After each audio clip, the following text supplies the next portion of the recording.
determination by Ms. Willis to prejudice the defendants and their counsel. How so? By making an issue out of the fact that the person that was challenged in the Roman motion was black, without telling the public or the church members or anyone for that matter that the reason that Mr. Wade was being challenged was not because he was black, had nothing to do with race. It had to do with the relationship that had been alleged and later admitted to by Ms. Merchant.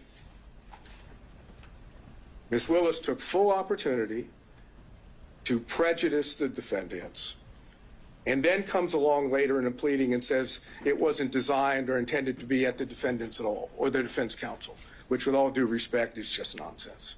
The purpose of that was to get public sympathy, public empathy for what Ms. Merchant had already alleged in her motion. Now, that was a violation of the professional rules of conduct. It was a violation of 3.8G. There's no question about it. It wasn't in response to anything that was said. It was a public statement, extrajudicial, for the purpose of making a comment upon the defendants. It would be in response to a motion that was filed. But it wasn't filed in a response, in a pleading. It was filed in response to a motion. And the motion were allegations made.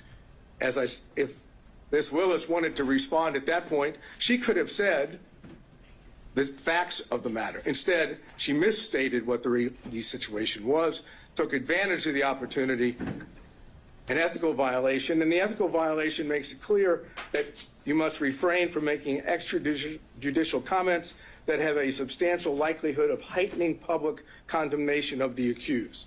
Can you think of anything more that would heighten public condemnation of the defendants than alleging that defense counsel and the defendants were making their motion based on race and religion? That's as bad as it gets in Fulton County, with all due respect. That's exactly what Ms. Willis wanted done. And remember, the state still had not responded. So then what we get from the state is we get an affidavit filed as part of their response. And that affidavit says specifically, and the affidavit is Mr. Wade, says specifically in paragraphs 26 and 27 that the relationship did not begin until 2022. It acknowledges the relationship and says it didn't begin until 2022. And the pleading that's filed, the state's pleading in response, indicates not exactly that, but it says there was no relationship as of November 1 of 2021, and that's on page 7. So now we know that timing is the issue, because Ms. Merchant made it clear that we alleged and had evidence that indicated the timing was before Mr. Wade was hired, not after. So the state now has filed an affidavit and a pleading that claims post-hiring into 2022. And then Mr. Wade will testify to the same thing under oath. Now, Ms. Yerti says it began in 2019. Why would she know? Well, she would know because she was a former friend. I know the state's going to get up here and say you can't believe, essentially what they're going to say is you can't believe any defense witness because they're defense witnesses. And only people that would tell the truth would be Wade and Willis. I suggest to you that that's not accurate. I suggest that the testimony that Mr. Wade gave and Ms. Willis gave, and I'm specifically dealing now with the timing issue, without getting into anything else, that brought forth a true concern about their truthfulness in being what is required of a lawyer in this state, which is candor toward the tribunal. And that's 3.3 of the professional rules. Specifically, small a1, make a false statement of material fact or law to a tribunal. So that's, as I posited to the court, that's the second ethical violation. And then you also have 8.4 of the professional rules. It says it's a violation of the Georgia Rules of Professional Conduct for a lawyer to, and that's A4, engage in a professional conduct involving dishonesty, fraud, deceit, or misrepresentation. Now, do you have to find that Wade and Willis lied? No. What you need to be able to find is that there is a concern, a legitimate concern based on the evidence in this case about their truthfulness. A legitimate concern about the truthfulness, which equates to an appearance of impropriety. Because once you have the appearance of impropriety under forensic misconduct, the law in Georgia is clear, that's enough to disqualify. So, why should you find there's a concern with their truthfulness? ERT is the first one. You have that testimony. But then we go to what is the most obvious indication that Willis and Wade were not truthful on the point of timing, and that's Bradley. Defense Exhibit 26 came into evidence. Defense Exhibit 26 comes in and says, and you know I went into this the last hearing. It says that on January the 5th, 2024, at approximately 9:49 a.m., there's text messages that are exchanged between Ms. Merchant and Mr. Bradley. And the text messages go like, just date, and that's from Ms. Merchant. Ms. Merchant says, do you think it started before she hired him? Bradley, who we now know from Defense Exhibit 39, has been texting with Ms. Merchant for a number of months. This is not the first time. This is months within the communications between the two. Mr. Bradley says, absolutely. Now, absolutely is not a speculative word. That's not speculation. That's a definitive statement. And Bradley then, unprompted, says this. And unprompted is important. It started when she left the DA's office and was a judge in South Fulton. It goes on, Ms. Merchant says, she liked it started when she left the DA's office with the appropriate emoji or whatever one would call it to say it was liked. And then Mr. Bradley say they met at the municipal court CLE conference. Again, unprompted. He's now definitively telling Ms. Merchant when this relationship started. Ms. Merchant says, that's what I figured when he was married. And then Ms. Merchant says, and we're now talking about a couple hours later, she texts and says, upon information and relief, Willis and Wade met while both were serving as magistrate judges and began a romantic relationship at that time. And Mr. Bradley responds, no, municipal court. Thank you.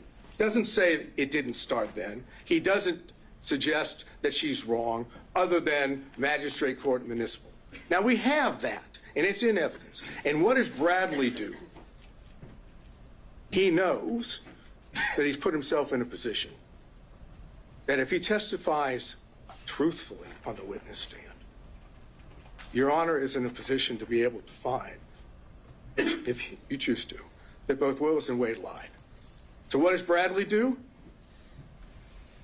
Look, you were an assistant U.S. attorney. You know how this works when you have witnesses in this situation.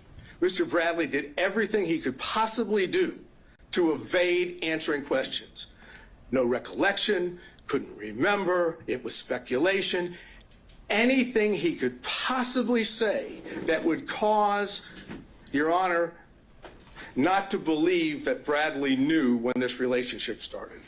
I suggest they were clear-cut lies, and the truth is in Defense Exhibit 26. And so if we take that view, that he thoroughly impeached himself, that he did not give truthful conduct, what's left standing? Generally, you would see someone who's impeached, perhaps we have some kind of core that you could point back to and say that's the time he was telling the truth. In these text messages, is it ever definitively shown how he knew this and that he actually did know it, other than just a assertion outright, absolutely.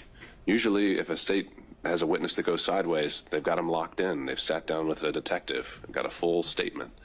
We don't have that here. But what you have is a text message, which is a prior statement of Bradley that he did on his own, that was not given to him by someone else.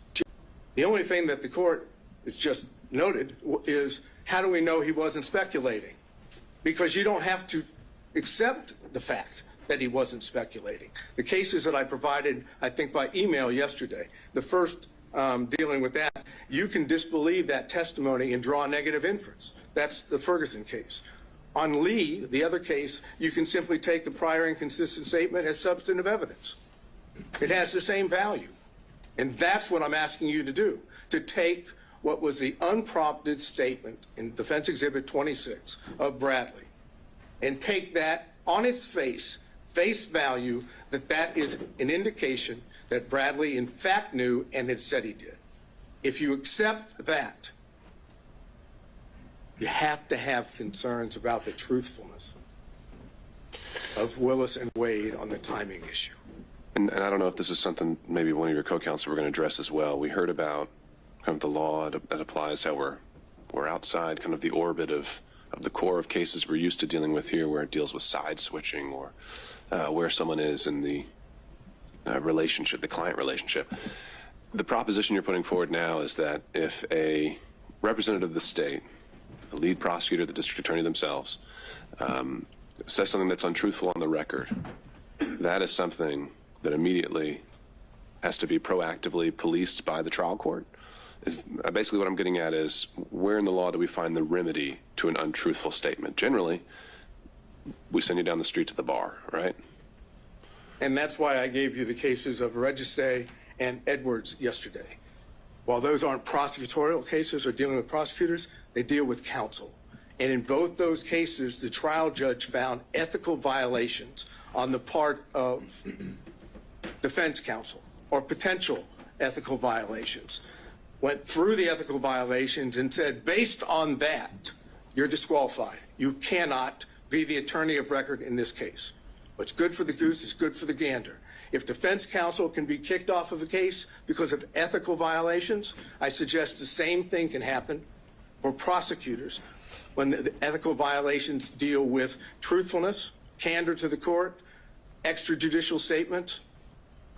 Those are the things that this court can rely upon and say, based on those, again, I find an appearance of impropriety. Where would be the limiting principle? The district attorney signs every indictment assigned to this courtroom.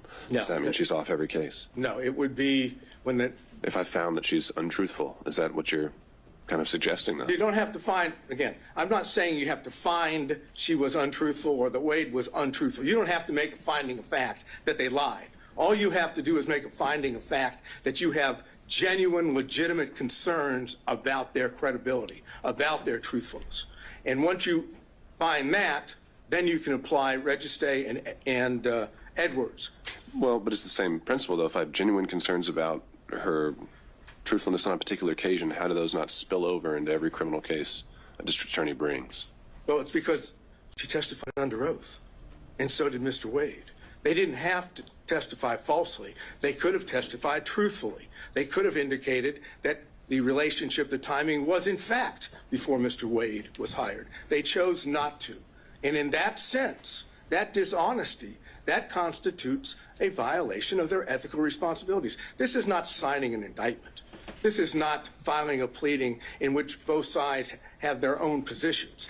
This is a requirement that every witness has to tell the truth under oath. And if they don't tell the truth under oath, or there's a significant concern about their credibility, then they're violating their ethical rules. And as anyone will tell you, as Your Honor already knew from when you were a prosecutor, prosecutors are held to a higher standard. They're the ones that are supposed to be seeking justice. They don't have a particular, they're supposed to be disinterested. When you have the lead prosecutor and the DA giving what I suggest to you is untruthful testimony, based on what Yerty has said, based on what Bradley said in his text, based on the whole way it was presented to you. Bradley didn't want to testify. He first came up with his attorney-client privilege thing on that. Then Your Honor fortunately went into that. And then when Bradley knew he had to testify about it, you saw what happened. You can draw the inference, as I've suggested on Bradley, that what he said in the text message, Defense Exhibit 26, is true. The relationship, in fact, started prior to November 1st of 2021. The ERT says that. And now, without getting into any detail, the cell phone records. The cell phone records show that during that period of time from, let's say, April 1 of 2021 to November 30th of 2021, that there was a considerable number, 35 or more occasions where it appeared that, based on the records, that Mr. Wade was down in the area where Miss Willis was staying in Yerty's apartment. But more important is there are two occasions, and the state has not challenged those. There are two occasions where the records reflect that it appears Mr. Wade spent the night at that apartment. The state may say, we don't accept that, but they didn't challenge it. And even when they brought forth what they brought forth today, Supplemental 2 and 3, they didn't challenge it again. So what does that suggest? That's corroborating evidence of what Yerty had said, of what Bradley said in his text message. It's also impeachment evidence as to what Wade and Willis said about how many times. Is that a significant, in terms of just the times? Didn't Mr. Wade testify that he was there at least 10 times during that time frame? You've now found 35. Well, minimum of 35. Okay. But never overnight. He said he never spent overnight. Put that to the side, though, just in terms of the fact that he did say he'd been over there, that he'd visited the place, and I would presume he wasn't obviously keeping a very good accounting of it, but that wasn't something that was entirely denied. If you're asking me, do we win on the point that he said more than 10 or around 10 and we say 35, do we win on that point? Sure. No. Okay. It's not determined. The overnight raised some more concerns. Understood. Yeah, it does. And that's the reason why we highlighted it in the affidavit of Mr. Middlestat, because that is suggestive that they were not being honest to the court. So then, how much time have I used? Have I? I'm letting them use the hook. So, suggestive. Again, raising issues. I'm wondering about burden. Is it we're dealing with a preponderance standard? We are dealing with a preponderance standard, and it's our burden. Yeah. No question about that. So does suggestive get us there? No, but it is corroborating evidence of evidence that we did put up. And that's what the purpose of the cell phone records. They corroborate what Yerty says. They corroborate what Bradley said in Defense Exhibit 26. And they impeach, to that extent, Wade and Willis's testimony. So if you find by a preponderance of the evidence, so I can finish this up, if you find by a preponderance of the evidence that what I call subset of forensic misconduct, ethical violations, has been shown, and that there is a significant and legitimate concern about the truthfulness of Wade and Willis, they're disqualified. Now, obviously, the factual findings are yours, but the law allows you to do that. You don't have to do it through an actual conflict. That's the other side of the equation. And that's what I've argued, and I think that's what Mr. Gibbons can argue.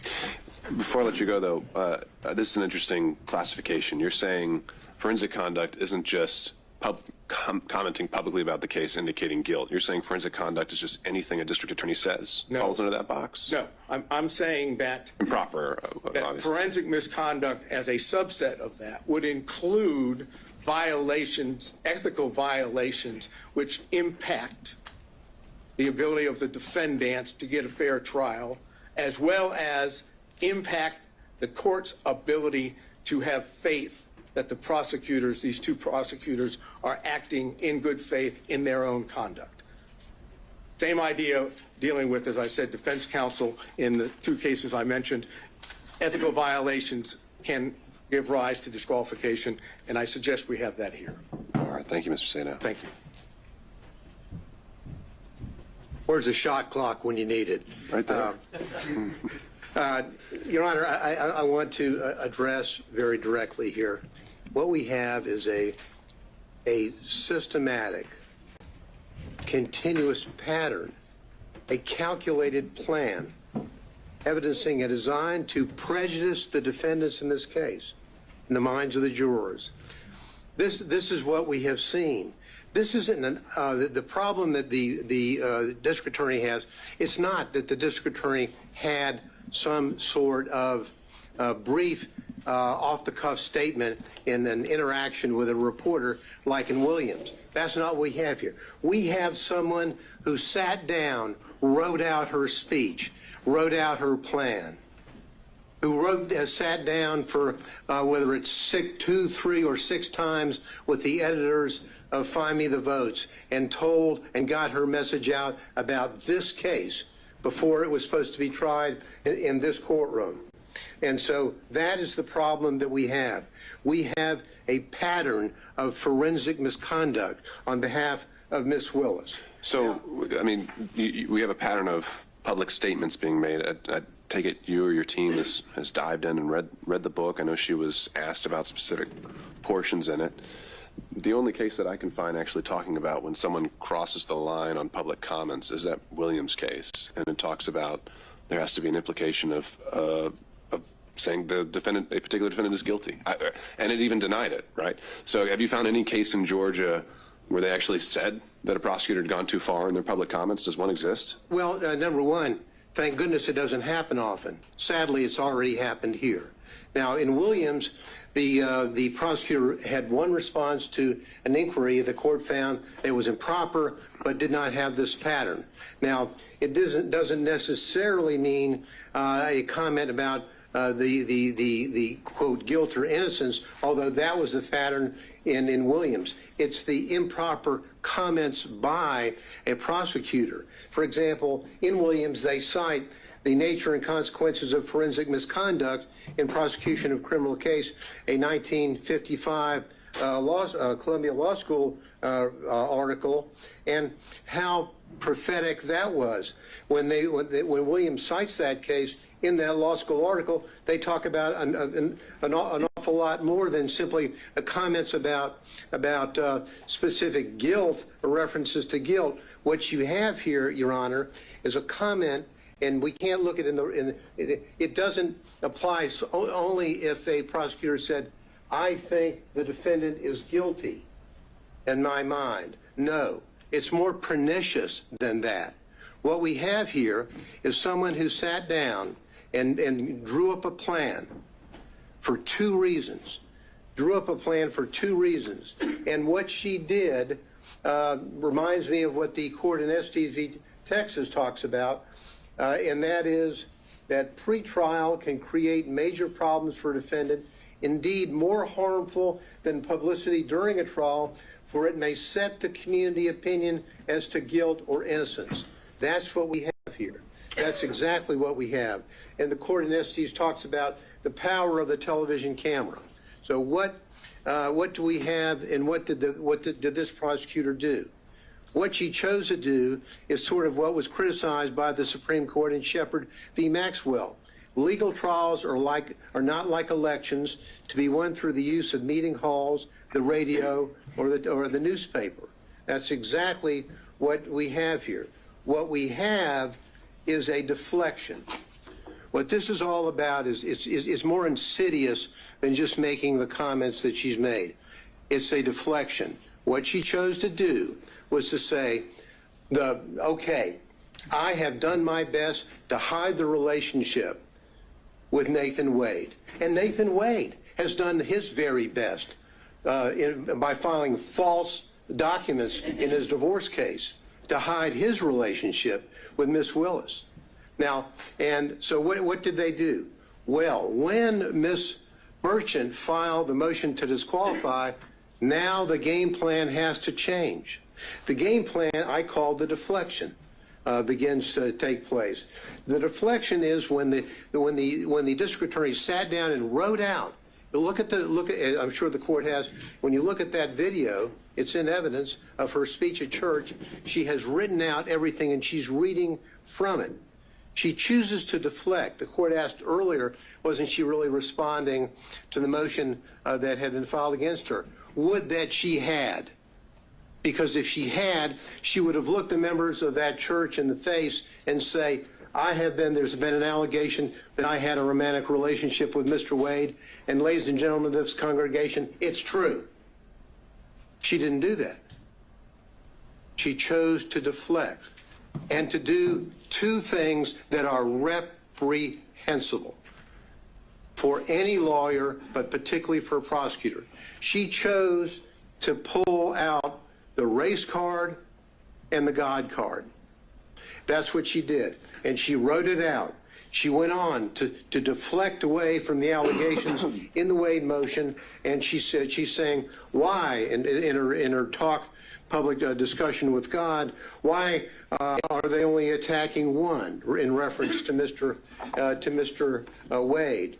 And then she goes on to say, God, isn't it them playing the race card when they only question one? Now, if she had been truthful with that congregation, truthful with the community, she would have said, I had a relationship with him. Good, bad, forgive me, whatever. That's what she should have said. But she chose to deflect and say, them, the reference to them and the others and they. It's obviously a reference to the motion filed by Ms. Merchant. They choose to go after the black man. And she then goes on, again, deflecting away and deflecting to what I call the third rail in American society, choosing somebody on the other side of being a racist.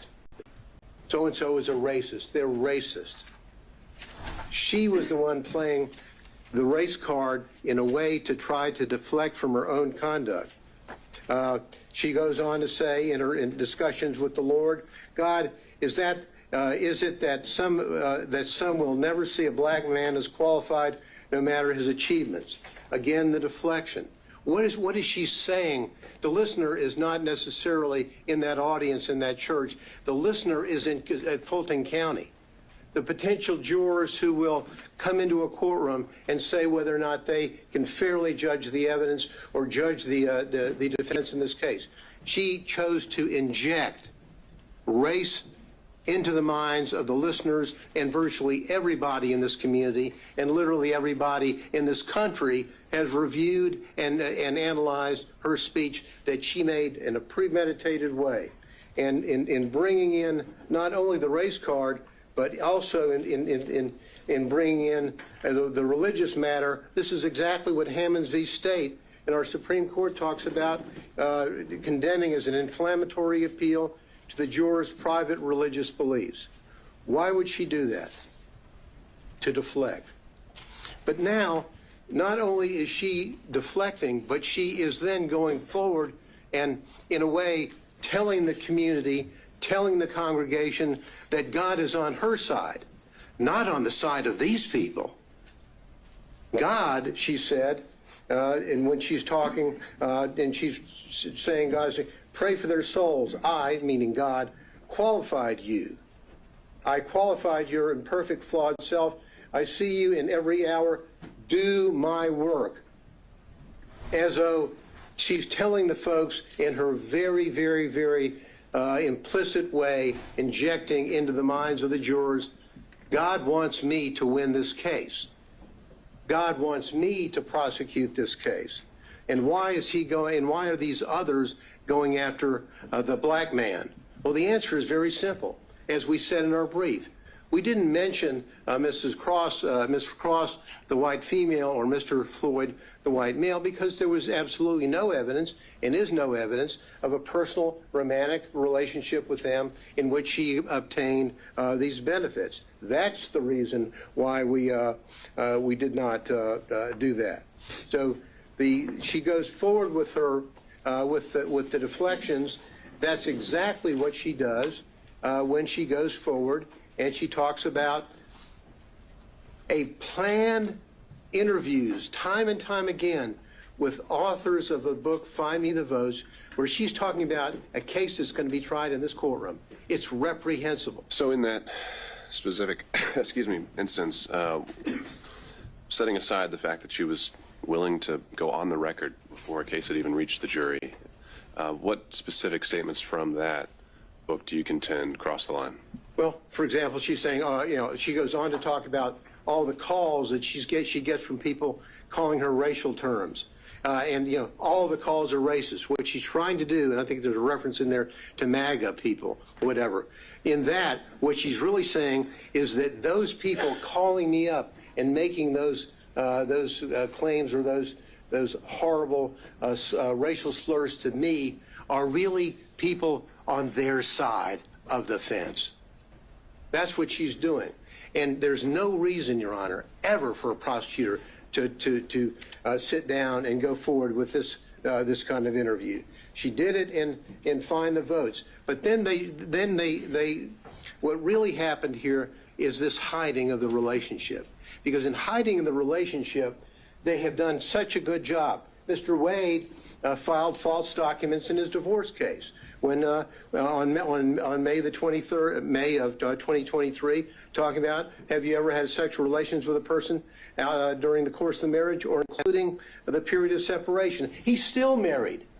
He doesn't have a divorce decree, but his answer is none. Then he's asked whether or not on any occasions he's entertained or been entertained by someone, a woman, a member of the opposite sex, in this case a woman, from the date of the marriage to the present, talking about place and time and all that. What is the answer? None. Why does he do that? He does that because he doesn't want to tell about the relationship that he has with Ms. Willis and the benefits that he has gotten and that he gave to her. That's exact. And what these answers are absolutely reprehensible. That a member of the State Bar of Georgia would file these answers that are inaccurate. What does Ms. Wade do? Ms. Willis do? Ms. Willis, on her financial report, on whether or not she has gotten anything of $100 or more in value from a prohibited source. The court asked earlier about what a threshold might be. Well, for the financial report, it's $100. That's it. She doesn't report any of all of the benefits that she received from Mr. Wade. All the trips, all the entertainment, all the 3 nights in the luxury suite in Aruba. All of that. None of that is here. And they say, oh, well, maybe it all balanced out, even though I can't prove it with the cash. Well, that's like saying, did I give the court a Christmas present? Well, maybe I gave the court a Christmas present, and the court gave me one back. If the court has to fill out a form whether you got a Christmas present from anybody, you say, I got one from Mr. Gillen. You don't say, nah, well, I gave him one back, so it really evens out. They're false reports. And because they're false, what they had to do is they had to say, uh-oh, Ms. Merchant has caught us. And so what we're going to do is we're going to get, in our response, we're going to get Mr. Wade to file a false declaration, which he does. His declaration in this case is false. And the evidence showing that that is false as it relates to the timing, and the court asked earlier, why does it matter, if the relationship was before or after November 1, 2021? The answer is they think it's important, and frankly, I do too.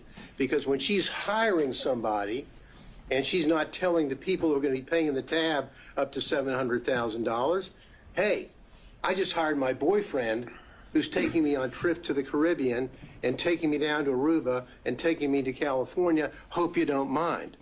No disclosure whatsoever. And the money flows off. But because they got caught, they then commit what I think is an additional component of forensic misconduct, and that is fraud on this court. When they filed that affidavit, and now it's been proven, I think, beyond virtually any doubt that the relationship occurred prior to November 1, 2021, and the benefits that were there, and we don't have to run around. And I love we've got all the records showing from Mr. Wade about the payment for these trips, for the cruises, for the flights, all this stuff. What's the only way is they sat around and met together before they testified. and came up with their story. What's the only way that they can save themselves? Pay no attention to the records. Pay no attention to the airlines and to the flights and vacations and the cruises. I paid him back in cash. Show us your receipts. Where did you take cash out of the bank? Ever? Oh, I don't have any. Well, show us the deposits that he had. Well, never. We don't have any. What we have here is a fraud on this court, which has been shown, I think, overwhelmingly by the evidence and overwhelmingly through not only the testimony of Yurdi, the testimony of the emails and the text from Mr. Bradley to Ms. Merchant, as well as all the documents that they had no answer to other than the just trust me, I gave him money, it evaporated, I don't know where it came from, and he doesn't know what he did with it. Just please trust us and believe us because it's our only way out of the trap that they set for themselves. These people, sadly, and I hate to say, as the court knows, I was a prosecutor for about 3.5 million years, it seems, in the federal building, and I was an assistant DA beforehand. Prosecutors don't act like this. Lawyers don't act like this. These people, Your Honor, is a systematic misconduct, and they need to go. Thank you.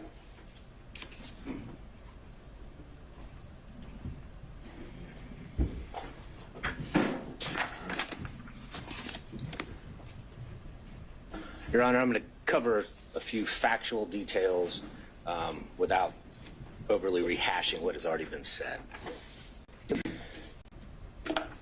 During the pendency of this investigation in this case, Mr. Wade and Ms. Willis basically lived Robin Leach's lifestyle of the rich and famous. And they did this riding on the backs of the defendants in this case, funded by the taxpayers of Fulton County and the state of Georgia, with the money that was paid to Mr. Wade through the contract that Ms. Willis got him. That money flow, that is the personal interest that you asked about. She was personally benefiting from the position, from the job, from the scope of the investigation, from the scope of the indictment and how they conducted it. And we know this, we know from the records that have been submitted before the court that Mr. Wade paid at least $17,095 towards this relationship. That does not even include the various dinners, the day trips that both Wade and Willis admitted to. So that number is likely even higher. We know from the documents that Ms. Willis only paid $1,394 for an airline ticket. We know from Ms. Yurdi, who was pretty much uncontested, there was no evidence presented by the state disputing her time frame, that relationship started in 2019. She saw them kissing, she saw them hugging. Now, whether or not they had sex before January of 2022, I do not know. They admitted sometime in early 2022, and I found it curious that they both, Wade and Willis, just went straight to the sex. So maybe that's when they started having sex. I do not know. But the relationship predated that.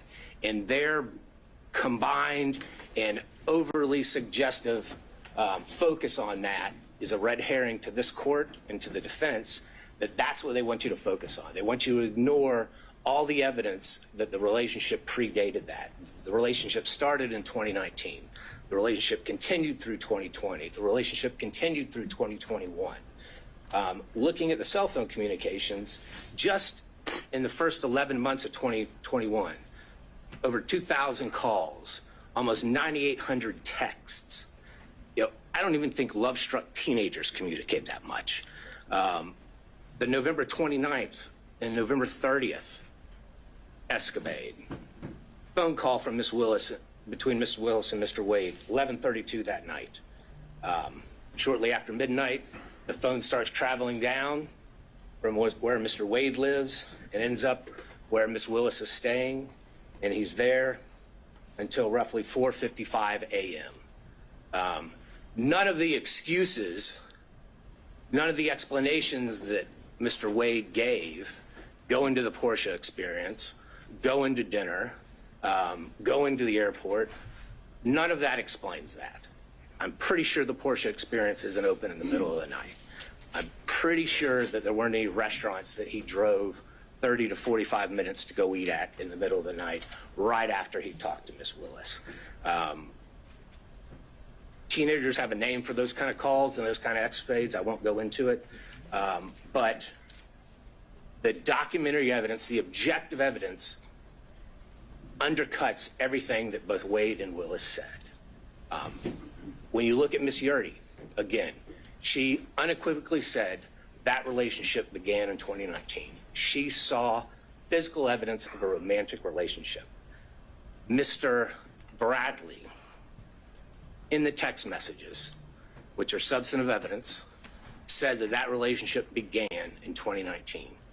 Again, his January, temporary amnesia that somehow was triggered temporarily after Gabe Banks called him, we can question that. But we do have statements from him that specifically said that relationship predated Mr. Wade's appointment by Miss Willis. You asked, well, in Mr. Wade, you asked what the materiality would be. How much is enough? Well, clearly 17,000 is enough. But Fulton County has told us, has told Mrs. Willis what the materiality is. It's $100 in a year. She twice signed declarations, certifications that she did not receive any gifts. And even under her strained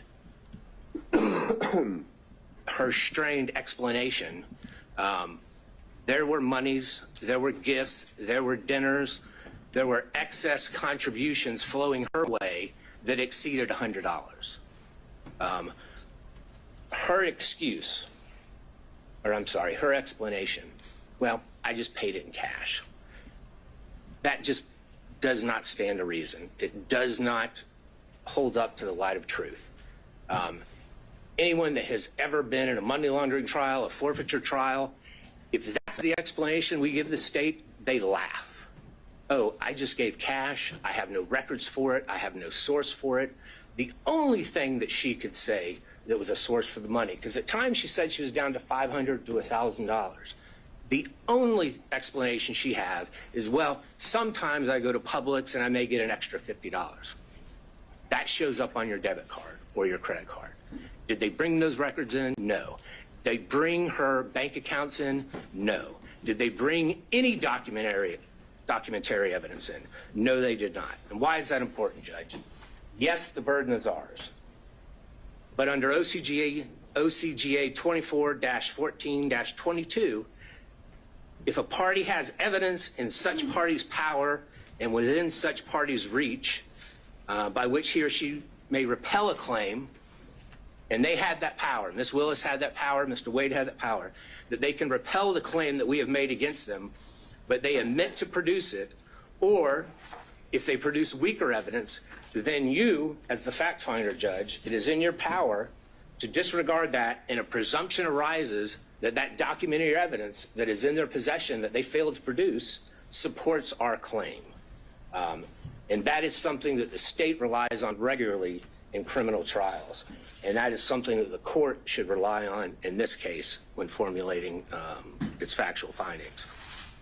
And we know that both Mr. Wade and Ms. Willis have some difficulty expressing the truth when it comes to their relationship in these cases. We know Mr. Wade lied in his interrogatories multiple times. We know Ms. Willis falsely certified that she hadn't received any gifts from anybody. And Mr. Wade clearly was a prohibited source. He was someone doing business with Fulton County. Anything over $100 in a year, she had to put down, and she put zero. And it defies imagination that she could somehow forget about all these trips, all these dinners, all these day trips, and not put that money down. You had asked, I think it was Mr. Gillen, did she say in that church speech or anywhere else that the defendants were guilty? And I think she did in that church speech. She said in that church speech, and she was talking about a conversation that she apparently had with God, talking about herself. She said, this leader has a trial conviction rate of 95%.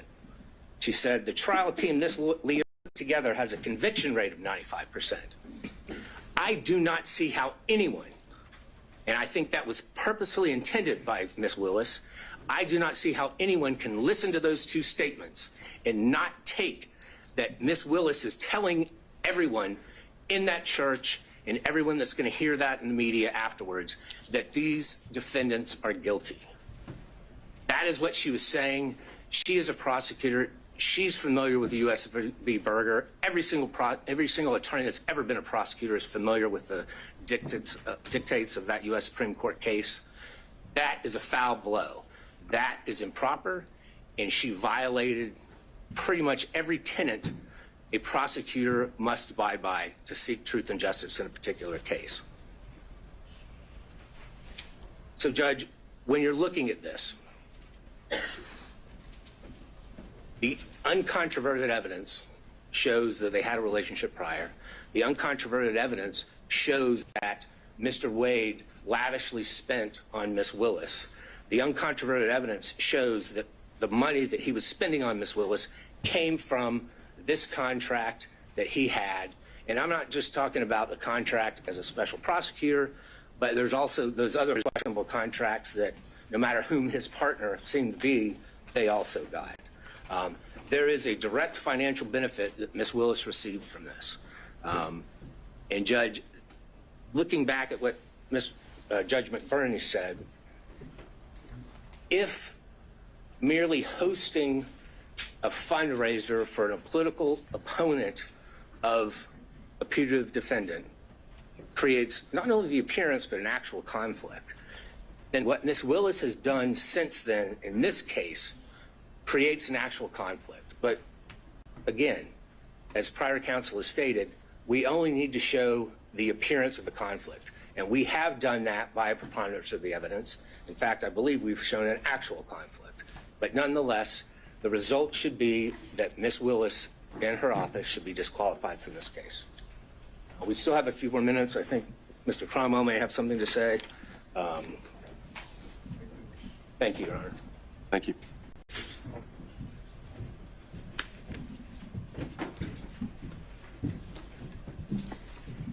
Good afternoon, Your Honor. Yeah.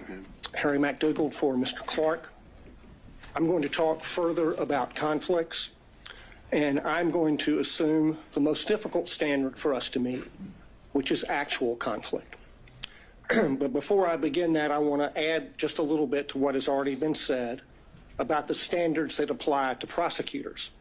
Our appellate courts have said often the administration of the law, and especially that of the criminal law, should, like Caesar's wife, be above suspicion and should be free from all temptation, bias, or prejudice so far as it is possible for our courts to accomplish it. The first occurrence of that I can find is Nichols v. State more than 100 years ago, 1915. The most recent, Registe v. State in the Supreme Court in 2010, although they don't refer to Caesar's wife. That requirement is also embedded in the prosecutor's statutory oath, 15-18-2, which requires impartially and without fear or favor discharge my duties as district attorney and take only my lawful compensation, so help me God. The general rule on conflicts of interest for lawyers is in Rule of Professional Conduct 1.7. And we all know, it's all drummed into us, that we cannot have a conflict of interest. And if we do, we have to withdraw or we will be disqualified. The basic idea is that a conflict of interest impairs the lawyer's independent professional judgment. That's the test of a conflict and whether it can be waived and whether it's disqualifying. And that conflict is not just financial. It can be any conflict that impairs your independent professional judgment, and you see that in McLaughlin v. Payne. The court asked what was a personal interest for purposes of disqualification. it's anything that impairs professional judgment. That's reflected in the ABA standards that were quoted by Mr. Merchant, which list the prosecutor's personal, political, financial, professional, business, property, or other interests or relationships. And that's really embedded in the prosecutor's oath to act impartially. And the earlier disqualification order by Judge McBurney was based on political interests, not financial. What my colleagues have described as forensic misconduct is also cognizable as a conflict of interest based on that footnote in the Williams case. The root of all of the problems that we see in this court right now is a conflict of interest arising from their individual personal interests in perpetuating and concealing their relationship. That's the original sin from which all of the other problems flow. There are 6 different actual conflicts of interest in this case, any one of which warrants disqualification, but collectively practically compelling. First, the financial conflict that's already been covered. Second, the personal ambition, political ambition. Third, there's a dovetailed or complementary pattern of deceit and concealment of the relationship and the money. Fourth, the speech at the church. Fifth, the motion for protective order that the DA filed in Mr. Wade's divorce case. Sixth, the way the state has conducted the defense of this motion to disqualify, especially the hearing. On the financial piece, the court asked for a limiting principle and asked about materiality. The limiting principle is whatever impairs the independent professional judgment of the lawyer. That is applied routinely. We have a county code section that flatly prohibits gifts from contractors, period. We have, by analogy, the federal bribery statute, which has a threshold of $5,000, 18 U.S.C. 666. The court asked about burdens and inferences. The court can draw a negative inference from the state's failure to produce evidence to support the invisible magic cash balancing theory based on State v. Thomas, 311 Georgia 407, particularly footnote 19. As to the timing question that the court asked about, there were 2 contracts for Mr. Wade executed after they acknowledged the relationship began. Each one of them afflicted or conflicted under county and common law. The second conflict is her political ambition, for which he was previously chastised by Judge McBurney, and it's also present in this book. The inside flap of this book says that they were given, quote, exclusive access to thousands of secret documents, emails, text messages, and audio recordings. The court has twice denied defense motions to unseal special purpose grand jury materials. She helped herself to get the glory of this book. I introduced certified copies of a number of county code sections. I'm not going to walk through those, but I'll tell you why they matter. The stack of law from the state constitution down to the county ordinances imposes a regime on the DA under which she has 3 obligations. She has to go to the county commission to get approval to pay him like she did. She cannot accept gifts from a prohibited source. She has to disclose the gifts that she received. She evaded all of those requirements. Section 2-69 of the county code prohibits gifts from prohibited sources, which he was. There is no boyfriend exception. The disclosure forms, the evidence is sufficient for you to find that her disclosure form for 2022 is false, and that it is a false writing. That's an actual conflict of interest between her duty, legal duty of disclosure, her legal duty of candor as a prosecutor, and her private and personal interests in concealing the relationship concealing the gifts, and keeping the gravy train rolling for as long as possible. His part in the pattern of concealment is the story you see in many divorce cases. The husband is hiding things from his wife. How much money he's making, the other woman, and what he's spending on the other woman. And he got on that stand, lied in his interrogatories, and he got on the stand and he lied about lying in the interrogatories. And the lawyers for the DA's office, they just sat there and let him do it. They did nothing to correct obviously perjured testimony. In and of itself, that warrants disqualification of every one of them. The reason they lied and covered it up was to avoid the trouble they're in right now. That served their personal interests to the detriment of their public duties as prosecutors. The speech at the church, I want to focus on why she did that. Mr. Gillen talked about that. She did it to deflect attention from her own misconduct and that of Mr. Wade. She violated her public duty as a prosecutor to serve her personal interests and the personal interests of her boyfriend. That is a disqualifying conflict between her personal interests and her public duty that is actual, operational, and materialized, and it rests on undisputed facts. The next thing that she did that was a disqualifying conflict of interest was the emergency motion for protective order that she filed in the divorce. I filed a certified copy of that as Exhibit 37. She sought a protective order under the Apex Doctrine on the grounds that she's the DA. And the whole filing is expressly predicated on her status as DA. In fact, she never lets you forget it. She says it 27 times in 12 pages. In that filing, speaking as DA, she said, the circumstances, quote, suggest that defendant Joycelyn Wade is using the legal process to harass and embarrass District Attorney Willis, and in doing so is obstructing and interfering with an ongoing criminal investigation. In the prayer for relief on page 11, she asked for 6 months to, quote, complete a review of the filings in the instant case, investigate and depose relevant witnesses with regard to the interference and obstruction this motion contends. There's no sugarcoating it.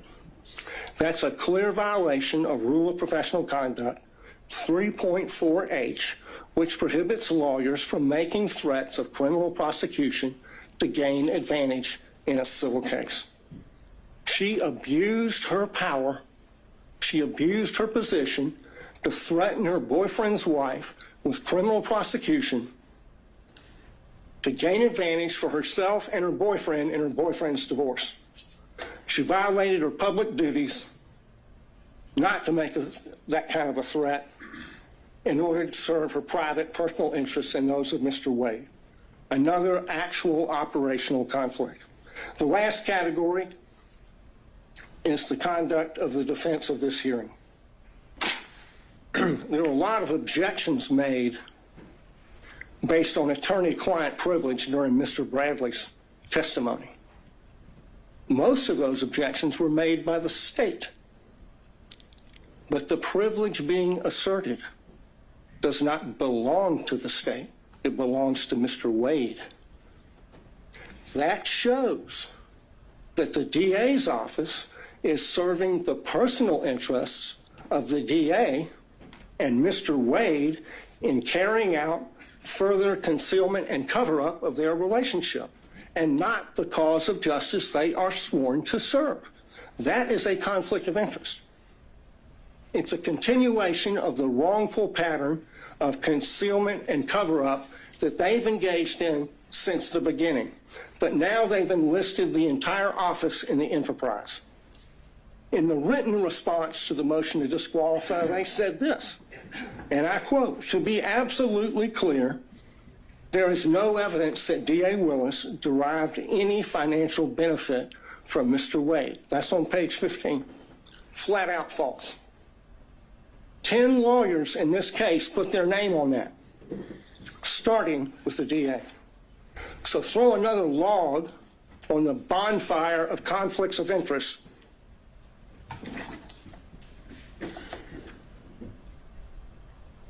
The problem here is the DA cannot distinguish between her personal interests and ambitions on the one hand and her public duties as a prosecutor on the other, and apparently neither can anyone else in their office.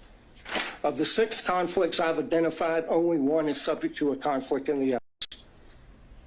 This is a case study in what happens when you operate under a conflict of interest. It's put an irreparable stain on the case. Think of the message that would be sent if they were not disqualified. If this is tolerated, we'll get more of it. This office is a global laughingstock because of their conduct.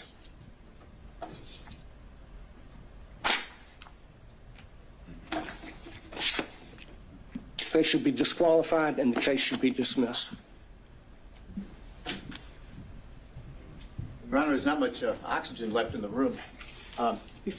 We delineated the times based on the whole presentation. Would Your Honor consider some time for us in rebuttal? No. Okay, well then, could I reserve what I have, 5 minutes for Sure, rebuttal? that's fine. All right, thank you, Your Honor. All right, let's take a quick 5, and we'll be back at 2:40-ish to hear from the state. Thank you.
or no?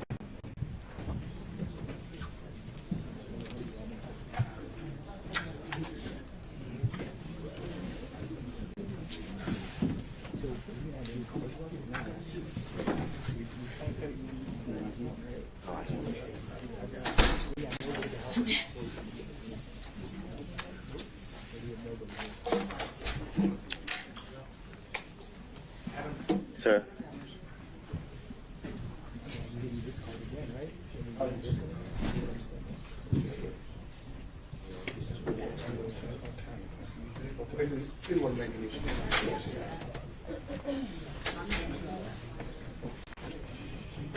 Just me. Just me. Just me. Just sit.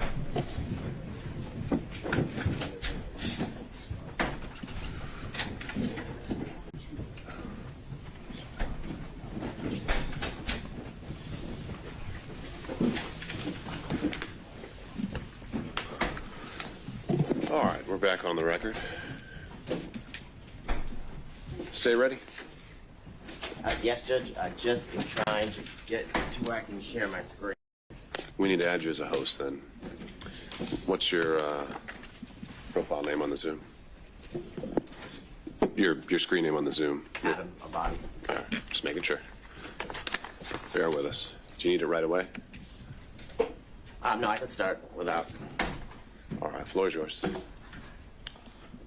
So good afternoon, Your Honor. I want to start with some of the things that were addressed over the last hour and a half.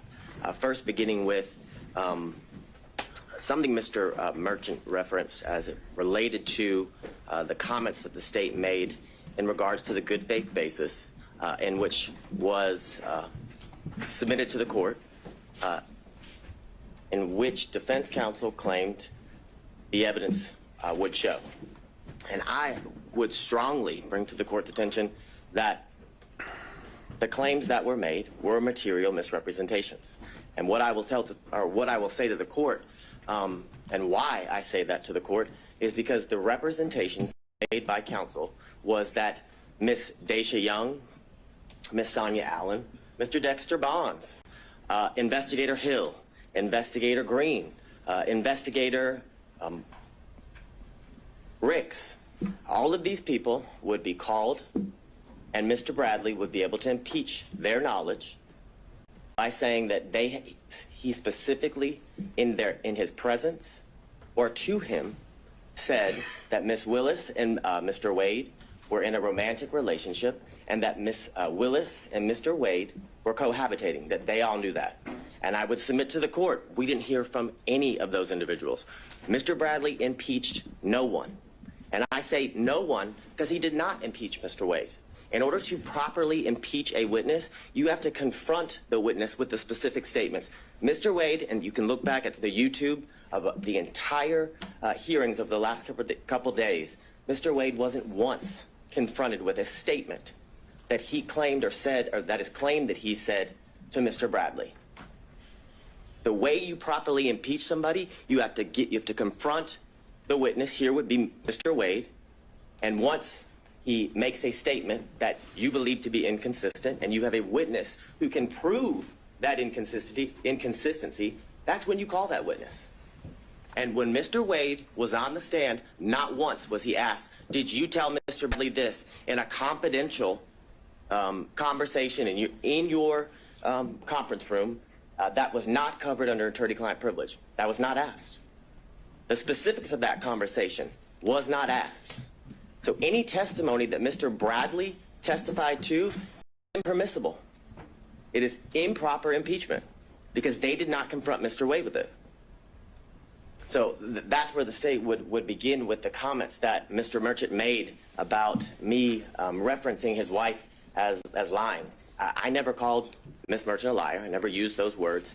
I don't know why she made the material misrepresentations. It could be because Mr. Bradley lied to her. I don't know the reason. So, but I can submit to the court that those were material misrepresentations that were made to this court on the day a few Mondays ago, as everyone was arguing the motions to quash certain subpoenas. I'd also bring to the court's attention that during that motion to quash subpoenas, certain subpoenas, Ms. Yurdy's attorney appeared, Mr. Partridge, and he made very clear on that Zoom that Ms. Yurdy had absolutely no knowledge of a romantic relationship and absolutely no knowledge of cohabitation. Those were the specific references that he made. So what I would submit to the court is those are considered adoptive admissions that his client has made based on the statements he made because of the representations she made to him. So, and I know that sounds convoluted, but what I would say to the court is Ms. Yurdy told Mr. Partridge, because Mr. Partridge told the court that she had absolutely no information about a romantic relationship, and she had absolutely no information as in regards to... So, but wait, are you making an argument I should make inferences based... Now, these would be attorney-client privileges, or communications then. She's communicating with Mr. Partridge about what her upcoming testimony is, that's why she's hired him, and you're telling me I should infer things based on her communications to him? Absolutely, because they're not attorney-client communications anymore when he discloses them to the court and everybody else as they watch the Zoom and attend the hearing. The difference is there was no request to go in camera. There was no request to go or to have a private conversation with you as was done with Mr. Bradley. That would have been the proper procedure. So yes, I'm asking you to infer that, 100%. I'm asking you to infer that her testimony was at best inconsistent. Because the testimony of Ms. Yurdy, when she testified, was vague, very little description. When asked in a very leading manner, is it true or do you know that Ms. Willis and Mr. Wade were in a relationship from 2019 into the time you were you were forced to resign from the district attorney's office in March of 2022? She said yes. And then further, when pressed by Mr. Sadow, he talks about why she believed they were in a relationship. And what was interesting from Ms. Yurdy's testimony, that they were pretty close friends up until she left the DA's office, that she asserted to the court that on a yearly basis, Ms. Willis said, I'm in a relationship with Mr. Wade in 2019. Oh, by the way, I want to tell you again in 2020, because we're in a new year, I'm still in a relationship with Mr. Wade. And again, in 2021, the assertion is Ms. Willis then went back to Ms. Yurdy and confirmed, hey, I just want to reconfirm me and Mr. Wade are still in a relationship. It's absurd. It's absolutely absurd. More importantly, when Mr. Sadow asked her about why she believed that they were in a romantic relationship based on her own observations, she said something. He actually asked her, did you see him kissing or hugging? She said yes, but there was no description or qualification about when it occurred, what she actually saw, was it a kiss on the cheek, things of that nature. So I would ask you to frame her testimony from that standpoint when you're addressing her credibility, as the court is going to do with each and every witness that you heard during the testimony of all the witnesses during the hearing. I'm going to see if my screen will share.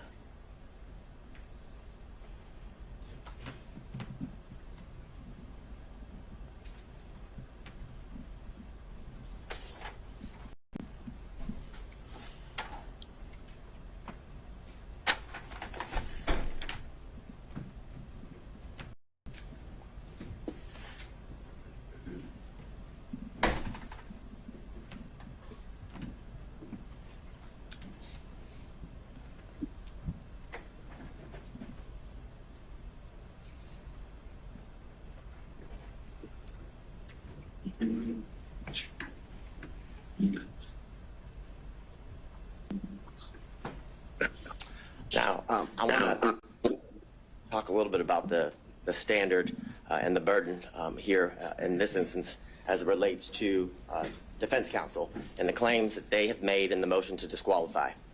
And as I was doing a whole lot of research, I came upon this law review article from Cornell scholarship reading or publication And they made very clear that courts have been relatively reluctant to exercise their power to disqualify prosecutors for any reason. And that goes along with the standard what the state would submit to the court, is that the defense has to show an actual conflict. And in this instance, they have to show the actual conflict would be that Ms. Willis received a financial benefit or gain and did it based, or got it based upon the outcome of the case. It doesn't make any sense. It makes absolutely no sense. And during the 3 days of the extensive testimony of all of the witnesses and the prolonged examinations of the witnesses by multiple the defense counsel, they still got nowhere. We're in the same position we were in on Monday. The same assertions that were made on Monday have no answers today as we before Your Honor. They were not able to provide any evidence as to, or to the contrary of Ms. Willis and Ms. Wade's assertions of when their relationship began. There's absolutely no evidence that contradicts that the relationship did not begin later than or around March of 2022, Your Honor. I'd further submit to the court, because of this failure, that their assertion or their request that, one, the indictment be dismissed. There's absolutely no evidence that the defendants in this case, their due process rights, have been harmed in absolutely any way. There was zero evidence. Not a single shred of evidence was produced through any of the exhibits or the witness testimony showing how their constitutional rights, their due process rights, were at all affected by the relationship that began in March of 2022 with Ms. Willis and Mr. Wade. And because of that, the motion to disqualify should be denied, and Ms. Willis, as the District Attorney of Fulton County, and Mr. Wade, as the special prosecutor assigned to this case, should be allowed to remain on this case and continue to prosecute the case to the end, Your Honor, until the trial is set by the court and is to begin. Now, the issues, obviously, you've heard a lot from defense counsel as to what the issues are for you to, I guess, determine. And here it would be the state's contention is that you must find that there's an actual conflict if you were or are to come to the conclusion that you should disqualify Ms. Willis and the District Attorney's Office. And looking at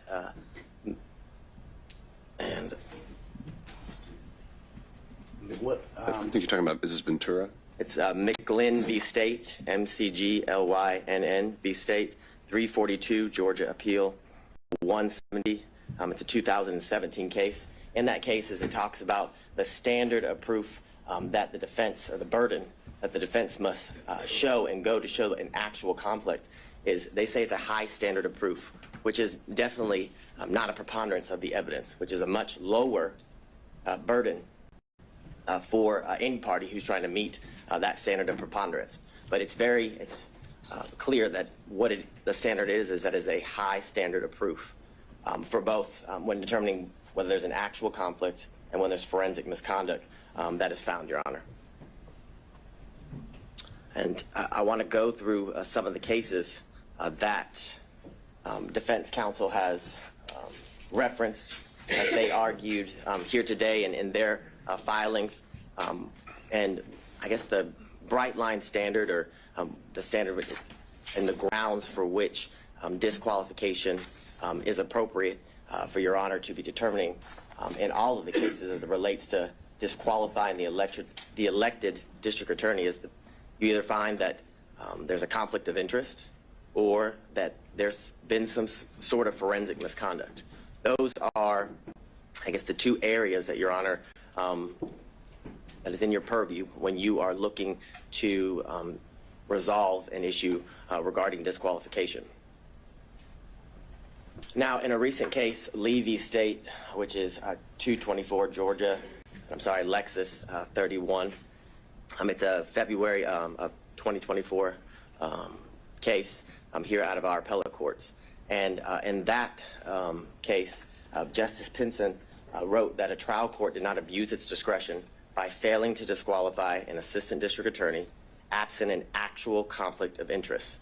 And that is the case that was ruled on by the Georgia Court of Appeals about a month ago, Your Honor. Now, the cases in which defense counsel have relied on in their briefs and here today, I would submit to the court the cites are misleading, many of them are inapplicable, and some of them actually support the state's position. And what I would say to you is that the defendants, in many instances, combine language from the multiple cases and kind of what I would say is misstates the law as it relates to what the law or what is required in order for an elected district attorney and their office to be disqualified. And what I would submit to the court is... Let's go back to that. Show me how. Yes. Show you how. So I think the first one they cited was battle versus the state. Certainly a conflict of interest or the appearance of impropriety would be the grounds of disqualification. Well, there are a number of these cases that seem to exclusively rely on the appearance of impropriety. right. So they acknowledge that there's some ambiguity here, that sometimes Whitworth gets cited to Ventura, and we've got this quote that comes up where it's just they only cite to an actual conflict that must be involved.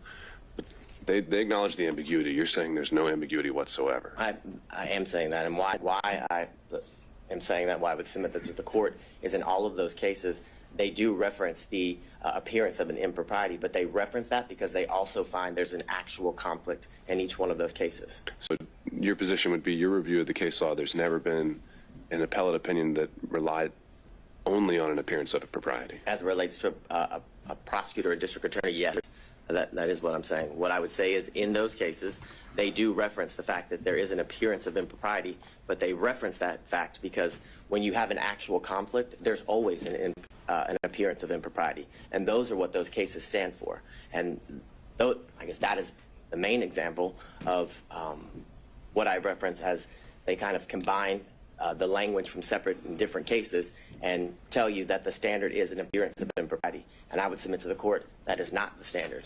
And in my first reading, like Your Honor, I did notice that the cases each reference the appearance of impropriety, but also that that appearance arose from the fact that the court found an actual conflict in each one of those cases.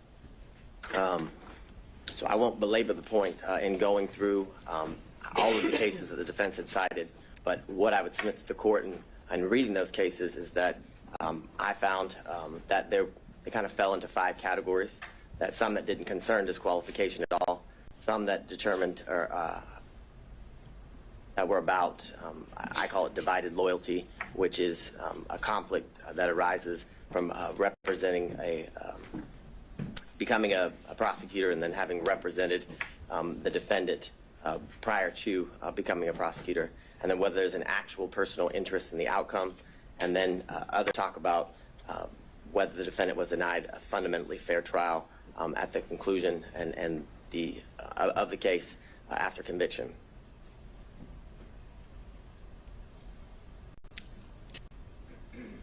And these are some of the cases that defense counsel had cited within their brief that had absolutely no application to the issue that we're here before Your Honor today. The first, McIver v. State, has nothing to do or has nothing related to the disqualification of anyone. And I think some of these are just relating to aspiring for broad language about standards to prosecutors. So point taken there. But if there are more, all right, keep going.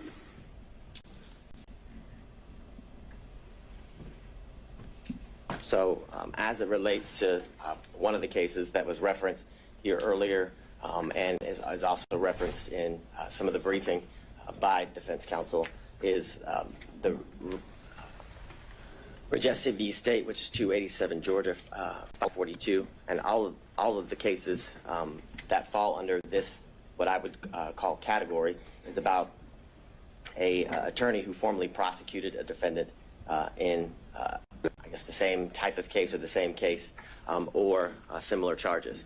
And that would be why the courts the courts found that disqualification would be necessary because of the relationship that existed between the former client and the person who's prosecuted, Your Honor.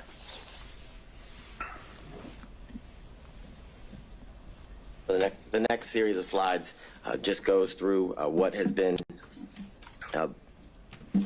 addressed as it relates to the standard that is required when dealing with the issue of disqualification, and the state would contend and submit to the court that the defense must show an actual conflict in order to have the district attorney disqualified, and that actual conflict has to be in the form of showing that Ms. Willis, in this instance, received a financial benefit or gain in relation to the outcome of the case. Like many of the cases that involve personal interest, Your Honor, it's all based on a contingency where how much they're paid, or a bonus, for example, is dependent upon the outcome of the case. That's how one is to show that there's a personal interest in the case. We have none of that here. And I would submit to the court, we have absolutely no evidence that Ms. Willis received any financial gain or benefit. The testimony was that Ms. Willis paid all of the money back in cash as related to the trips, and if didn't pay back in cash, it was all right. Let me explore this one a little bit. Mm-hmm. So, in addition to you're saying it's only an actual conflict, are you also saying that it's only if a financial interest is affecting the final result, the outcome? That's the only one we should be worried about, or is it that the prosecution as a whole is what we should be looking at in terms of a stake? So what I'm thinking of, I'm just going to try and come up with some hypos here. What if ADAs are given a bonus for every motion to suppress they win, $1,000 per Fourth Amendment claim they win? Well, now they've got an incentive, if one of their officers is lying, not to tell you about it, because they want to win that motion to suppress. But maybe that doesn't affect the outcome, because you can win a motion to suppress or lose it, and that doesn't decide whether it's going to be a guilty or not guilty verdict. But doesn't that affect the prosecution of the case, if not the outcome?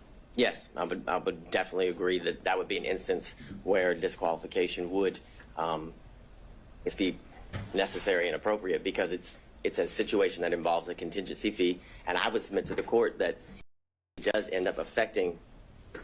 It could, based on how important the motion to suppress is, right? But if it's some immaterial, I don't know. But I guess, so you're saying it's maybe not so much just whether it's a guilty or not guilty dismissal, no pros at the end of the day. It is actually the conduct of the prosecution that should be looked at throughout the course of the prosecution. Correct, as it relates to how it affects the prosecution, which I would submit to the court ultimately is going to affect the end outcome of the case. If you have a contingency based on winning, or how, if you win a motion to suppress and if you win, you get, a bonus on a reference.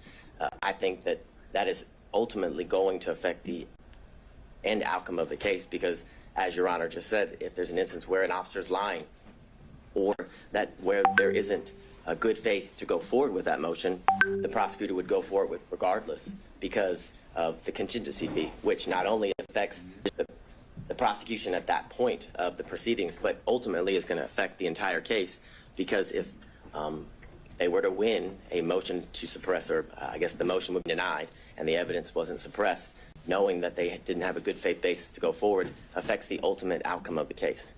So I think it's twofold, as Your Honor has referenced. I think it's at that part of the procedure of the proceedings would definitely qualify for a reason necessary to disqualify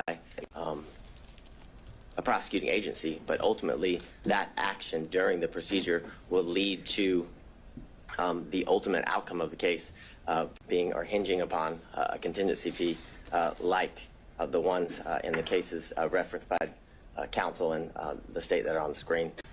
So getting into the language again, which you just had up there with greater amusements and amusement sales. Greater amusements is one of those. You refer to the appearance of conflict as dicta. Why do you think that's dicta? I think the quote from that one is, it guarantees at least the appearance of conflict of interest. Why is that dicta? It seems very central to the holding in the case. Because I don't disagree with Your Honor, but in that case, an actual conflict was found, and the appearance. They didn't find that. I would disagree with Your Honor.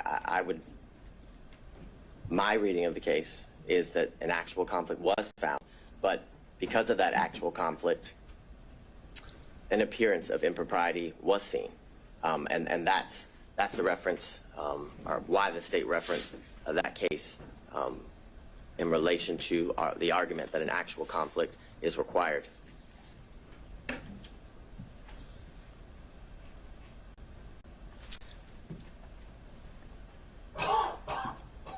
In the series of cases, Young, that was referenced by defense counsel, as well as Nichols v. State, are both instances where there's a personal interest in the case due to the situation and where at one point they were opposing parties. And of course, there's a personal interest or stake as it relates to prosecuting an opposing party in a civil claim, which are what both of those cases reference, which shows that there's an actual conflict of interest that relates to the personal gain of the specific prosecuting agency. And what do you make of Nichols' reference to, it's an older case. Sometimes the language can be what we're not accustomed to seeing, but there's, they refer to the metaphor of Caesar's wife, and generally when that's used as a ethical standard, that's something that goes beyond just an actual conflict, right? Isn't the beyond reproach getting more into appearance world?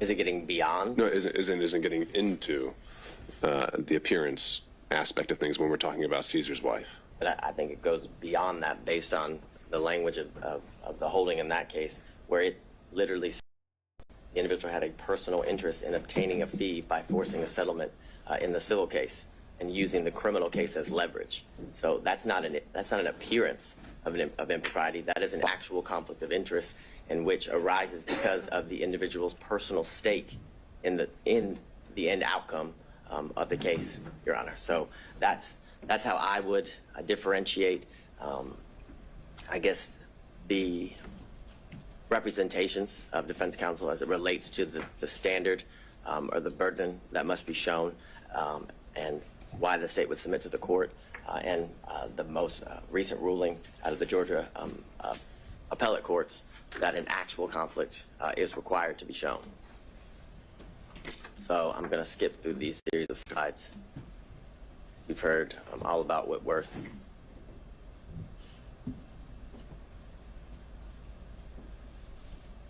So I go back to what we referenced earlier, what's been referenced by all parties, that the grounds in which a district attorney can be disqualified is where a conflict of interest is found, and where there's forensic misconduct that is found. Those are the two grounds that are to be, I guess, are within the purview of the court that relates to the issues here.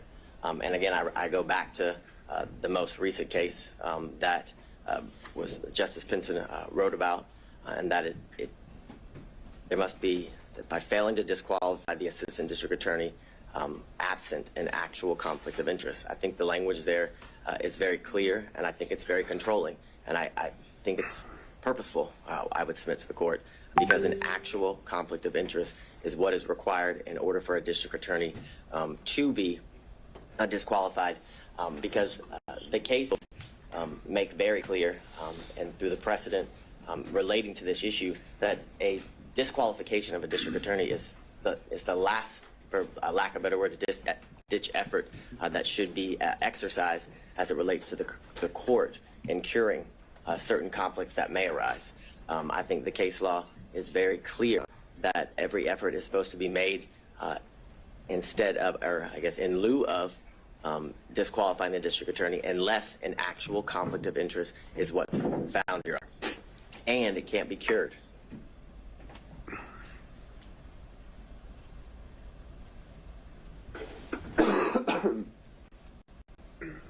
So what I would reference to the court, as was brought up earlier in Lyons v. State, 271, Georgia, 639, a 1999 case where it talks about a theoretical or speculative conflict will not impugn a conviction, meaning that speculation, conjecture, things of that nature, assumptions are not enough for anything to arise to an actual conflict. And what I submit to the court as well, that goes to the fact that what has to be shown is an actual conflict.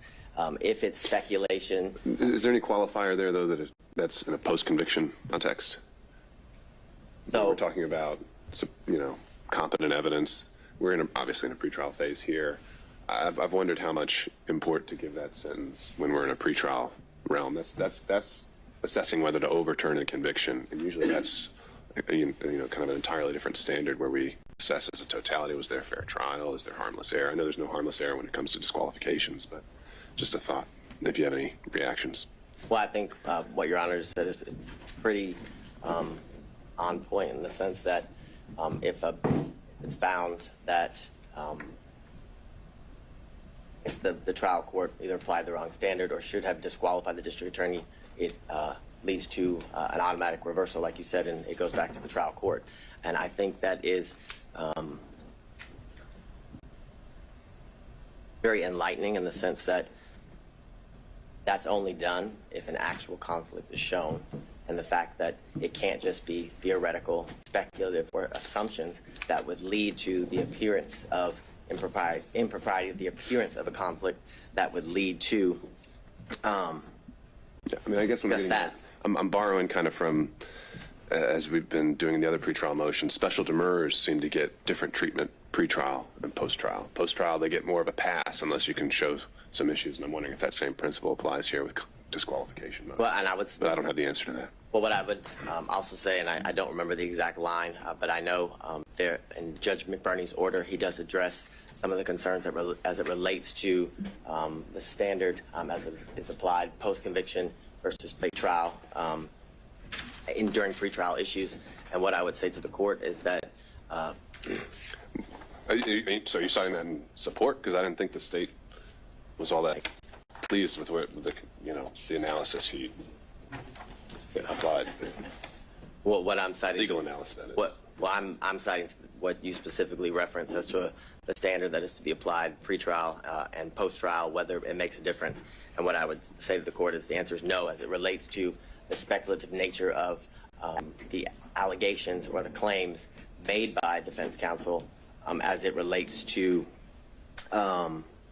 whether a conflict actually exists, Your Honor. What I can't do at the moment is point exactly to the page at the end of the state's argument. I can give you the page number as it relates to Judge McBurney's order. I think I know what you're talking about, the footnote where he references the appearance standard. Yes. All right, I'm looking at it. Further, in Lambie State, 267 Georgia 41, on page 42, it's a 1996 case where the court says, nevertheless, the conflict must be palpable and have a substantial basis in fact. A theoretical or speculative conflict will not impugn a conviction which is supported by competent evidence. Now, I understand as it relates to the post-conviction factor or the status of the case being in post-conviction based on Your Honor's earlier inquiry, but I would submit to the court that as it relates to the issue of disqualification, that the standard is the same whether it's post-conviction or pre-trial.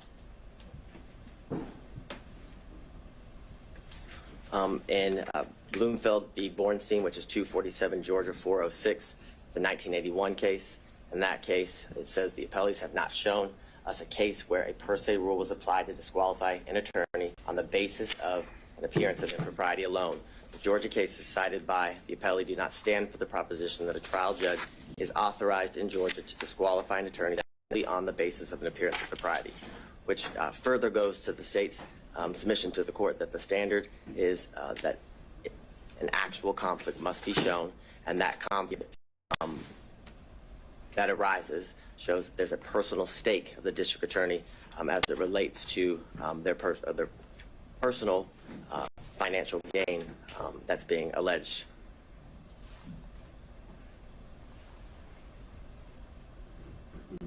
So in the case that's been referenced by all parties here today, Whitworth v. State 275 Georgia, Appeal 790, to the 2005 case. In that case, it says Whitworth's complaints are largely based on speculation and conjecture. Applying any evidence standard to the record, it is clear that the trial court did not abuse its discretion in denying Whitworth's motion to disqualify Morgan based upon his personal interest in his conviction. Aren't we past the speculation and conjecture aspect of this, though? I mean, the original and the core of the financial allegation was that there is a relationship and that money has changed hands.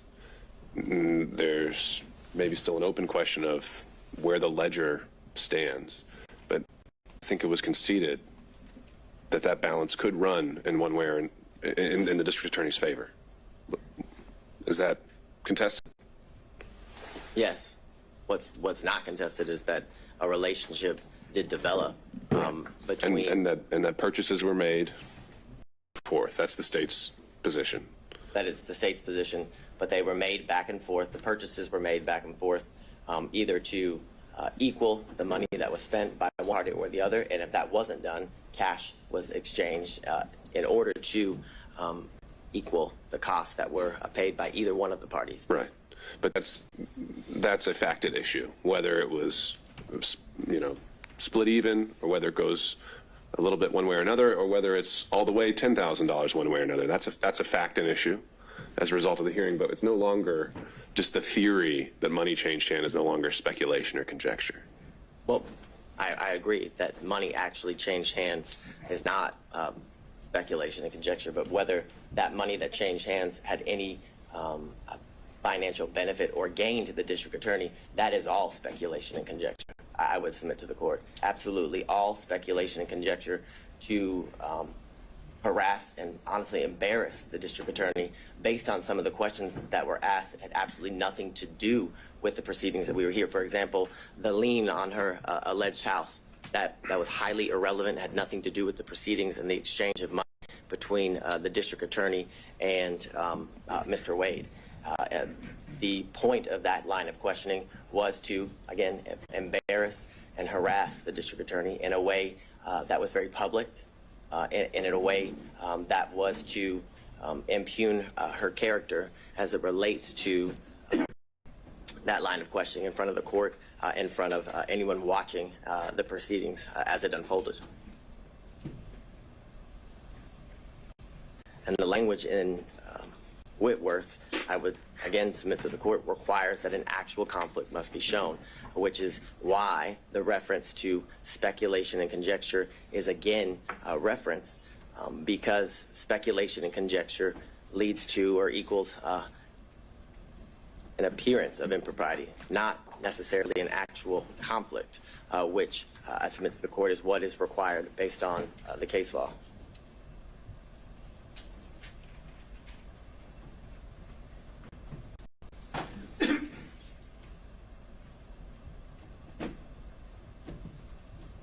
So in State v. Sutherland, which is 190 Georgia Appeals 606, it's a 1989 case, and it says, while the prosecuting officers should see that no unfair advantage is taken of the accused, yet he is not a judicial officer. Those who are required to exercise judicial function in the case are the judge and the jury. The public prosecutor is necessarily a partisan in the case.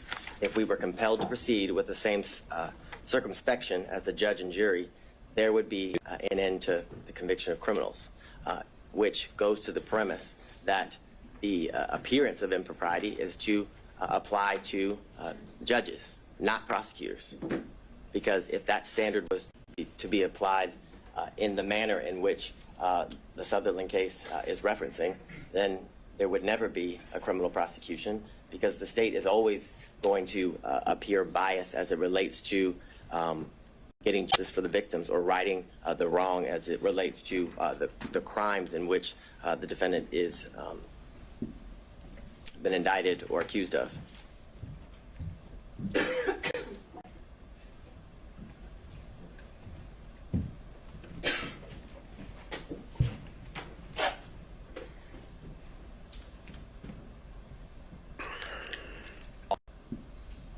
So I want to move into I guess the evidence that Your Honor saw and heard during the last couple of days 3 total days of testimony as it relates to the witnesses. You heard from Ms. Yurdy, who the state would contend is a disgruntled former employee. You heard from Terrence Bradley, also someone who is a disgruntled former partner. The text messages in the state's opinion show that he is vengeful. You heard from his own testimony here sitting before the court that all he did was speculate, and any information that he had and garnered and then passed on to Ms. Merchant was mere speculation. I believe he said that over and over again when asked if he had personal knowledge. My recollection is around 15 times he said he had absolutely no personal knowledge of a romantic relationship between the DA and Mr. Wade. You also heard from the special prosecutor, Mr. Wade, a former judge. You heard from the 80th governor of the state of Georgia, Roy Barnes. You heard from the first female elected district attorney of Fulton County, and you heard from her father, who was a 40-plus year practicing attorney in good standing when he left the practice of law. And what I would submit to the court is that Ms. Yurdy's testimony was nothing more than inconsistent at best, based on what I referenced to the court earlier as it relates to the representations that were made by her counsel prior to. Are those in evidence? Would his responses during a motion to quash, which weren't subject to cross-examination by defense attorneys, weren't even part of the evidentiary record of the hearing? Again, I'm just kind of puzzled by that. You didn't ask the question of Ms. Yurdy, what did you tell your attorney before coming here? And then we could have dealt with privilege issues and whatever else. I would agree with the court. It's not in evidence, but it was a statement by an officer of this court to the court during a hearing related to her testimony and how we would proceed with her testimony in this hearing. But it's clear that what was represented as to why she would not have, I guess, be an appropriate person to testify was that she had absolutely no knowledge of the romantic relationship. That was the basis of why her counsel was saying that she shouldn't have to testify, that she shouldn't be compelled by the court. So then under that theory, if accepted, where did the incentive arise between Monday and Thursday for her to completely change things around? Where did the incentive arise? So she was fighting so hard to avoid the, if we're going down that road you proposed, she was fighting to have not to come in here and testify at all. And then she comes in here and testifies. Why would she have testified the way she did if she didn't want to testify so strongly? If we're going down this road of trying to just gauge her interests and these kind of things, I don't know if I'm quite following that theory. And I can appreciate that, but I would say it's the reason she didn't want to testify, I would submit to the court, is because this is an incredibly public forum where she would have to testify against a former friend and a former boss. And I think the change, I wouldn't qualify it as an incentive. What I would qualify it is ultimately when she was forced to testify, right, a motive and a bias as to why she testified in the manner in which she did. When asked by Ms. Merchant as to the reasons for her leaving, she kind of danced around the issue. And then as Ms. Cross asked her about whether she resigned or forced to leave, she was fired, she came out and said she had a choice. You can either resign, but either way you're leaving. You're fired, or you can resign in a manner in which, she wouldn't be officially fired, when she's trying to get future employment and things of that nature. So I would submit to the court that there's absolutely no incentive. An incentive is not why Ms. Yurdy's testimony changed, or the state would contend her testimony changed, but it was the reason she testified the way she did was because of her bias towards the DA, which gave her motive to what the state would contend is be less than honest before the court. And I would. But if we're going to draw inferences based on her fighting the subpoena, why would she have fought it if she had such a bias and wanted to say these untruths? Because she didn't want to come on national television and have to be exposed to the things that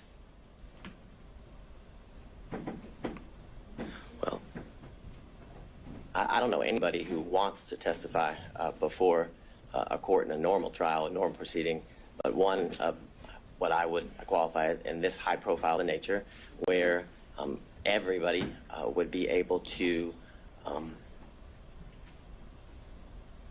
watch and learn what she has to say as it unfolds in the courtroom. And I'd further submit to the court there is reference to she left the DA's office in the text message that were submitted in, I believe, what is it, Defense Exhibit 39, that it's because she released confidential information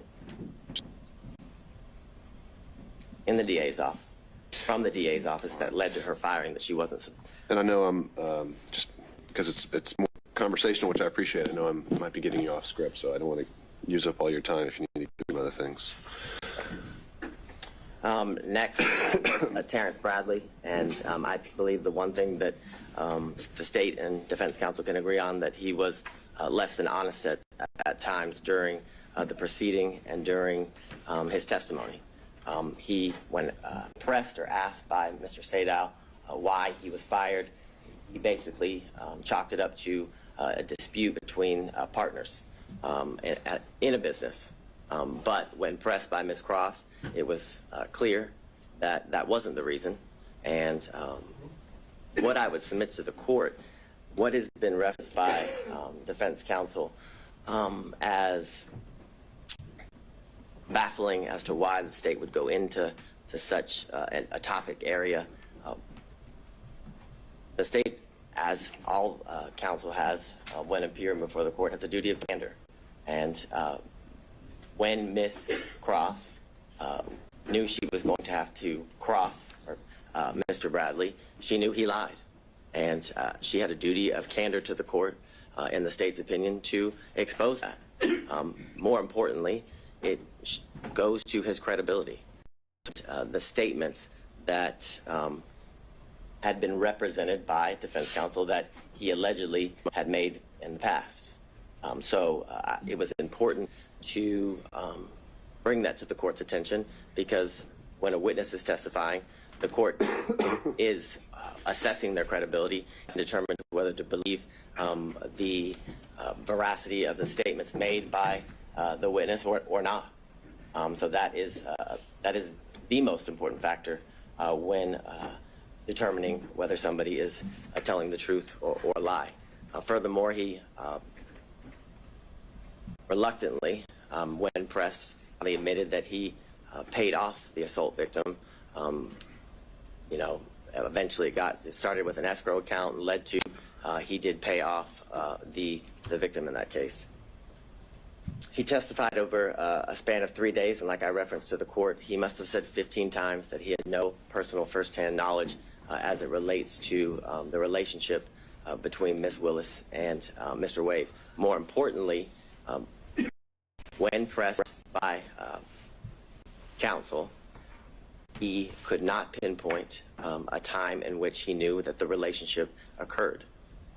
There were many instances in which he described that very well could have fallen within the time frame that was testified and by both Ms. Willis and Mr. Wade, as it relates to the relationship beginning or transitioning into dating in March of 2022 and into the end of the relationship in August or the summer of 2023. And as I referenced to court, the statements that Mr. Bradley made, the state would contend are inadmissible hearsay as it relates to the statements that he was pressed and asked about what Mr. Wade told him, because Mr. Wade was never confronted with those statements. And in order for impeachment to be proper, he must the specific statements that are alleged to have been made in order to impeach him. Again, Mr. Bradley had every motive to lie. I believe the text messages are kind of clear, are very clear as it relates to his disdain towards Mr. Wade, which due to the fact that, you know, he was expelled or exiled from a thriving law practice, and it was clear that the practice and Mr. Wade sided with the alleged sexual assault victim, which is clear he assaulted her due to the fact that he paid her off. As I referenced earlier, Ms. Merchant represented to the court that Mr. Bradley had personal firsthand knowledge basically of it all, of everything, and that he would be able to basically be an impeaching machine. I think Your Honor referenced him as the star witness when you were addressing the claims that were made by Ms. Cross in relations to Ms. Merchant's representations to the court. And what I would submit to the court is that all Mr. Bradley's representations as it relates to whether or when the relationship between Ms. Willis and Mr. Wade began, and whether they cohabitated, because that was a promise that was also made, that he would be able to impeach the investigators as it relates to cohabitation, was mere speculation, gossip, and innuendo. And this is, Your Honor.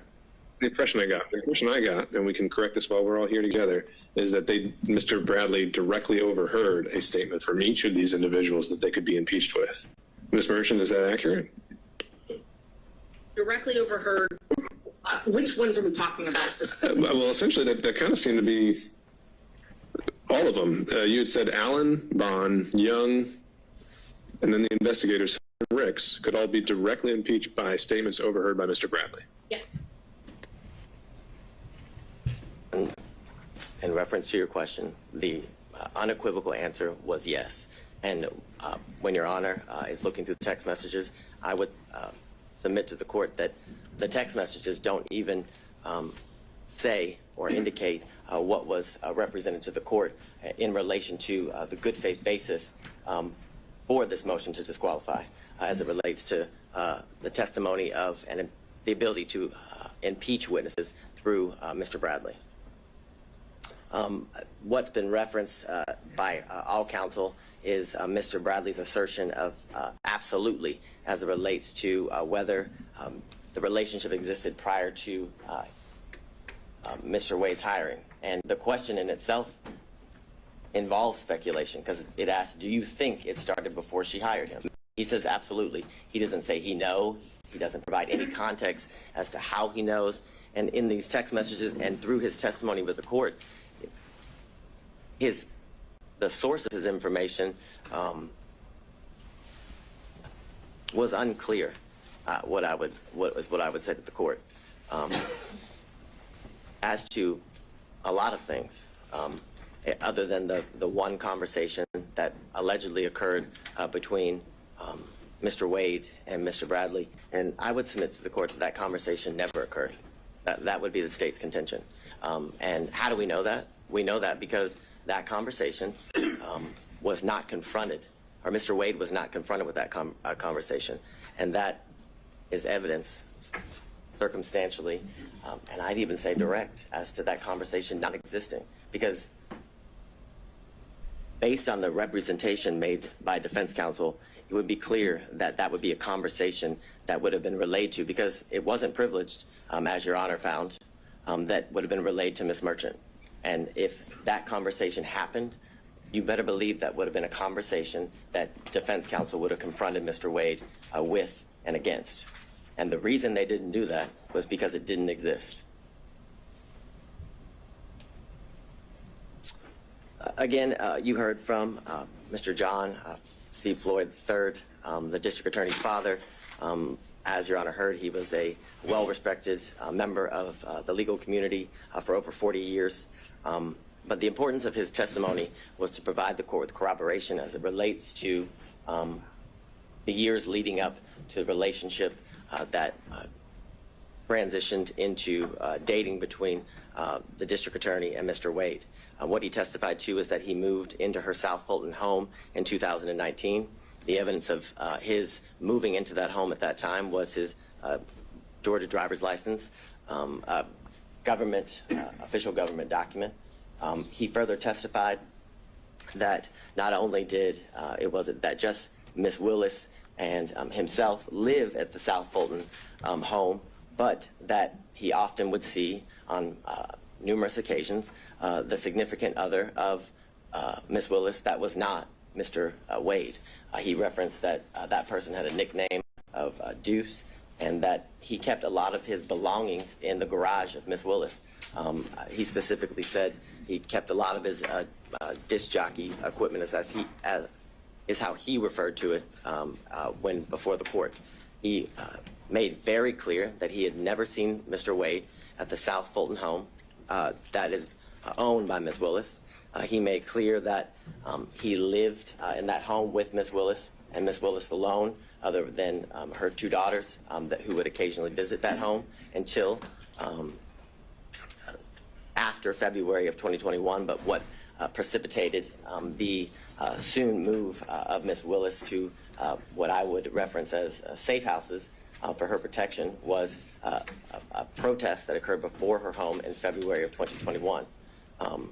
He then expressed to the court that Miss Willis moved in the spring of 2021, and that due to these threats that were taken very seriously, he had only seen his child 13 times. He said, in reference to the questions by defense counsel that were in a,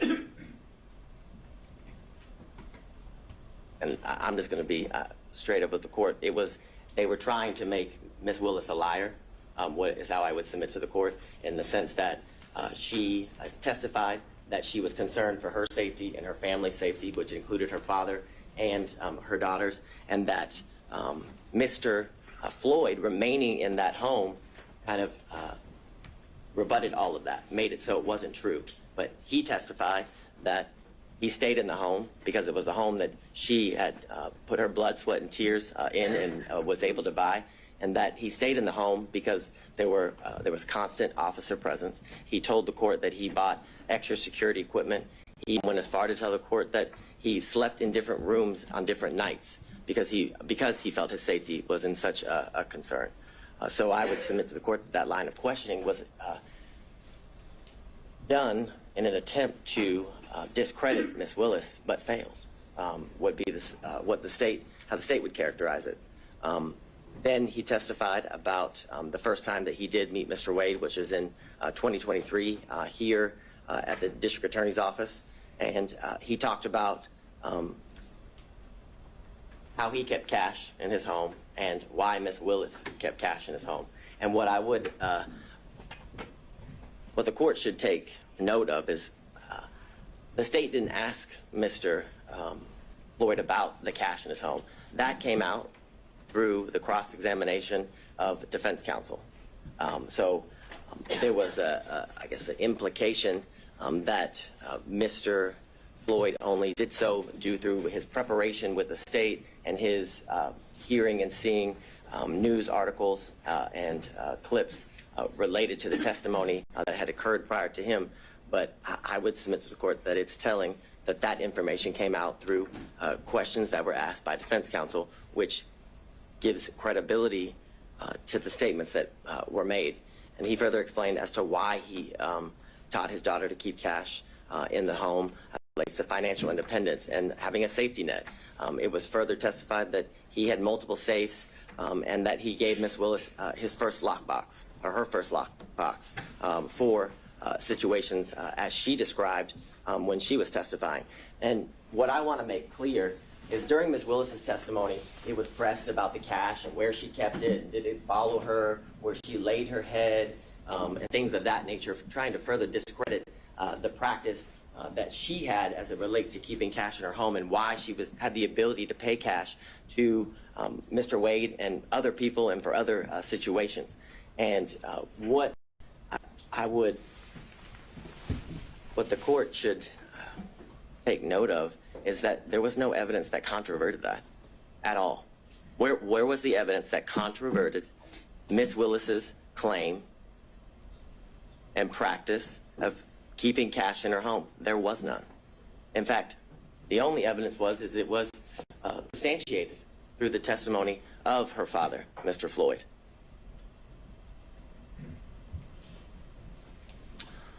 Furthermore, you heard from former Governor Roy Barnes, and his testimony was significant and important because what I would how I would phrase it, Your Honor, is it debunks this. Let me on this point, and I think you might have had a more recent opportunity to review his testimony than I have. You say on the slide that she was the first choice to lead the prosecution. Was that actually his testimony, or was his testimony that he was asked to come aboard? Did he use the words that he was asked to lead? Yes, it would be that's my recollection, that he was asked to lead the prosecution. He was asked to he was asked to fill the position that Mr. Wade is currently in, which is lead prosecutor. It was said in that way as well as it relates to the testimony of Mr. Barnes. So I think it would be very clear. My recollection is that he said lead, but what I can submit to the court, that I know he also said that he was asked to fill the position that Mr. Wade is currently filling for the state of Georgia, which is the lead prosecutor. At that time, as special grand jury prosecutor, right? Yeah, the special, I guess, yeah, as the special prosecutor, lead the investigation, which led to the ultimate prosecution that we're here before Your Honor today. He also indicated that the reason he turned that job down was because it didn't pay enough. He said he had mouths to feed at his law firm, and that he also didn't want to live the rest of his life with bodyguards, because he had lived that for the years in which he was the governor of Georgia. Furthermore, he confirmed the qualifications of Mr. Wade, which I still find it quite interesting and confusing as to attacking Mr. Wade's qualifications, in that it's almost as if Mr. Roman's counsel is asking that the state put a prosecutor on the case that she sees to be more qualified to attempt to convict her client. It's an interesting argument, and it's one that makes no sense. Furthermore, if you were to believe the claims and allegations as it relates to Ms. Willis' personal stake in the prosecution, the receiving of financial benefits and gains, then you'd have to believe that she was also dating Roy Barnes, the former governor, and Gabe Banks, in addition to Mr. Wade. If she has this grand plan scheme in order to profit off of the prosecution of this case, because that's what they're saying. Or they're saying that she telepathically or prophetically was able to know that Mr. Barnes and Mr. Banks would turn down the position so she could then hire Mr. Wade. It's ridiculous. It's absurd, and it's desperate. It's a desperate attempt to remove a prosecutor from a case for absolutely no reason, Your Honor. Other than harassment and embarrassment. This slide, and we've been through a lot of the testimony. And I should be clear there, it was not introduced in evidence that Mr. Banks turned her down, right? How's that part of the record? Well, I'd ask the court to take judicial notices, has been asked repeatedly. Unless the district attorney had testified to that. I don't recall offhand.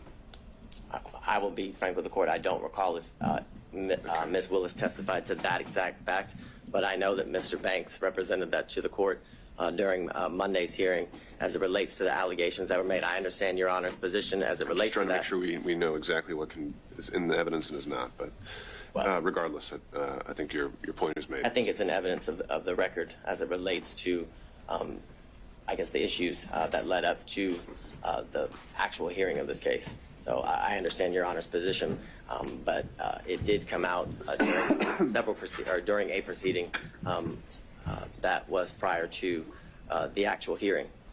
This slide is just a chart showing kind of the testimony of both the district attorney, Ms. Willis, and Mr. Wade, as it relates to how they met, how or when Mr. Wade became the special prosecutor, when their relationship evolved into a romantic one, talking about the trips in which they took after their relationship evolved into one that became romantic, and when it ended.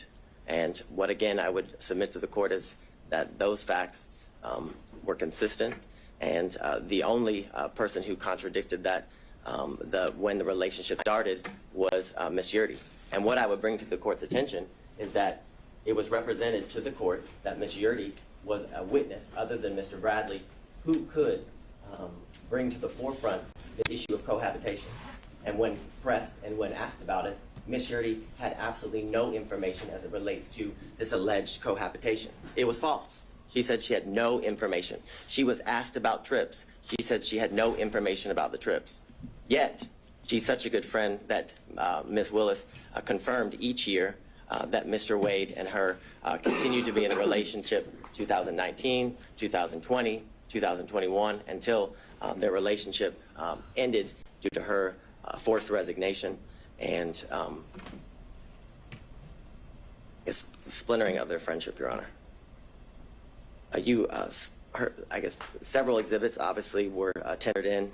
Most of them were exhibits that came from the sealed divorce of Mr. Wade and Ms. Jocelyn Wade, contracts for legal services, trip itineraries, and the text messages. And I would specifically reference prior to today, the only text messages that were before Your Honor were Defense Exhibits 26 and 27, which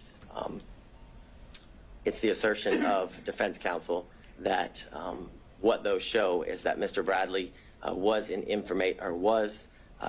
had information as it relates to the relationship starting prior to March of 2022, and that's just false. Those text messages do not contain that. It does not pinpoint, just as Mr. Bradley couldn't, when the relationship actually started. And furthermore, you have the testimony and the evidence of the text messages that it was mere speculation.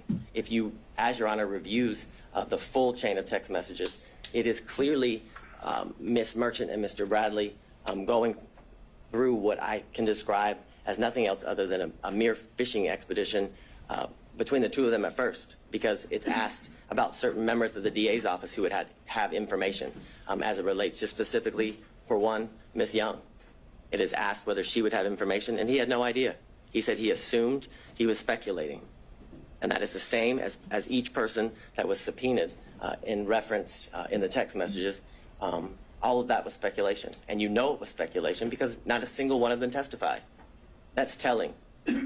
Because if it wasn't mere speculation, if it wasn't mere gossip, and if it wasn't mere conjecture, each one of those people who were subpoenaed would have been called to testify, like District Attorney Willis was, like Mr. Wade was, in order to be confronted and then impeached by Mr. Bradley.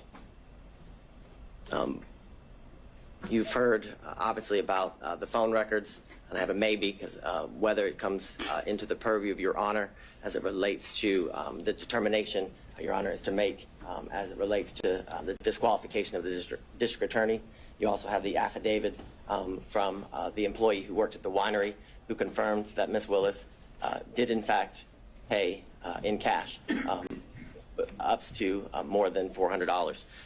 And I understand that this is part of the proffer of the state, but it's important because that is a witness who the state didn't go find. That is a witness who went to CNN in order to confirm what Ms. Willis testified to, further giving her statements credibility and credence before the court. You heard about... Well, before we move on from that one, other than the foundational concerns, would you have a response to the proffer of the cell phone records? I have, I'll get to that now, I'll get to it later, but I have several foundational concerns as it relates to the cell phone records. I don't think I've ever, as Mr. Sadow's motion makes very clear, the state uses cell phone records routinely. And I would agree with that. We use them routinely. But we use them with an expert. And they're always challenged. Right. So, like I said, in the interest of time, setting aside the foundational concerns. Oh, I thought you were asking about them. No. Focusing on the substance of them, assuming that it would be admissible in the guise that he's proffered. Maybe you have that further up, but what's the reaction to that? So, what I would say initially is that due to the fact that they were analyzed by someone who was a non-expert, the analyzation of those cell phone records were not properly peer-reviewed. They were not, it's clear from the state's review that the normal practices that are used to check the use of which kind of data is being used. In reference to the two specific dates, I believe it's September 10th and 11th and November 29th and 30th, the affidavit that is used to say that Mr. Wade remains at Ms. Willis's or in the area of Hateville, because again, during the hearing, the address for the Yurdy condo never came out. It was just that it was the Hateville condo. The actual phone number for Mr. Wade was never established. And the documents that were provided to the state that were certified business records did not have a subscriber page. So we have no idea that the number belongs to Mr. Wade. Now, I understand Your Honor wants to look past the foundational issues, and I can appreciate that. But the foundational stuff is very important as it relates to the admissibility of the records. No doubt about that. But if somewhere, how they were able to survive those foundational concerns, do you have any reaction? Yes, I do, and I will skip forward so I don't. So what's interesting is that the records that were provided they start in January of 2021 and they go, I believe it's to November 30th, I think is what of 2021, the span of the records. And you heard from all of the witnesses, including Ms. Yurdy, that Ms. Willis did not move into the Hateville address until April of 2021. That was the testimony from all of the witnesses, April of 2021, and that she lived in her South Fulton home from when she met Mr. Wade in October of 2019 up until when she had to move. And the assertion by defense counsel is that Mr. Wade and Ms. Willis began a relationship right after they met in October of 2019. What's interesting and what's telling is that Mr. Wade's handset doesn't once appear in anywhere near the area of her South Fulton home, but they're dating, but they're in a serious relationship. And if you were to believe what the defense counsel says, that they have been in a relationship from October of 2019 up until she moves in April of 2021. So, a year and a half or so, but he never once enters the area of her home. But they want you to believe that that's a lie, which is why counsel for defense continued to press District Attorney Willis and Mr. Wade as to whether he had ever been to that South Fulton home. Well, this corroborates that that was not a lie, that he had never been to that home, and it's more than suspect if you've been in a relationship, as they claim, for all this time, but never once went to the house. So that's telling. What I would also bring to the court's attention in the state's initial review of the records, that from January of 2021 to March of 2021, those times when Ms. Willis did not live again at the Hateville address, she didn't move there until April of 2021, that his handset appears in that area 23 times. Sure. Why How she's do not you living- reconcile that with his testimony that was alluded to, I think, by opposing counsel, the reasons he gave for being in the area? Well, Would those line up to 23 times? I think, well, he didn't what give I- him too many reasons for being there, right? Well, I think that's the point. I would say yes, that is the point. He referenced that that's an area that it was not uncommon for him to be in, and clearly that is the case because Ms. Willis didn't live in that area. So again, it's further corroboration as to what Mr. Wade indicated to the court. And after Ms. Willis moved into the condo in April of 2021, they appeared 35 times. Now, I want to make clear to the court, both Ms. Willis and Mr. Wade never denied that he had been to that condo before. The specific testimony that was elicited by Ms. Willis and Mr. Wade was that he had never laid his head, was the direct quote, at that condo, which these records don't prove that he laid his head anywhere. If you were to believe the analysis, or if you were to give credence to what the non-expert says as it relates to Mr. Wade's handset in September and November for the 3 to 4 hours that the phone is alleged to have remained, that doesn't disprove anything that was testified by both Mr. Wade and District Attorney Willis. It was that he visited there. The specific hours of their visits was not something that was pursued during the questioning of both of the parties. So what I would also submit to the court is that if you look at the days as it relates to in September and November, the use, the type of information that is used to make the plots for the longitude and latitude of the handset is data records. It's not voice records. It's not SMS or text messages. It's data records. And it is not uncommon for an expert to testify as it relates specifically to AT&T records that that actual data record is unreliable as it relates to the location of the handset due to the type of information that it is, that it's data. It's not the voice and the SMS, which I know, Your Honor, as has been referenced, was a prosecutor not only here in this county, but for the federal government where this kind of information is commonly used. So in the comments that were made by the court, it was clear that you understood and understand the use of cell phone records as it relates to put somebody in an area, and again, not in a specific location. I'd also bring to the court's attention as it relates to the validity of the affidavit and the analysis done by the expert that was hired by Mr. Sadow, is that not once does it reference the fact that AT&T records commonly have duplicate and triplicate entries within the call detail records. That is something that is commonly seen, and that is something that is seen in these records. And that is something that leads to the incorrect number of times that has been alleged that Ms.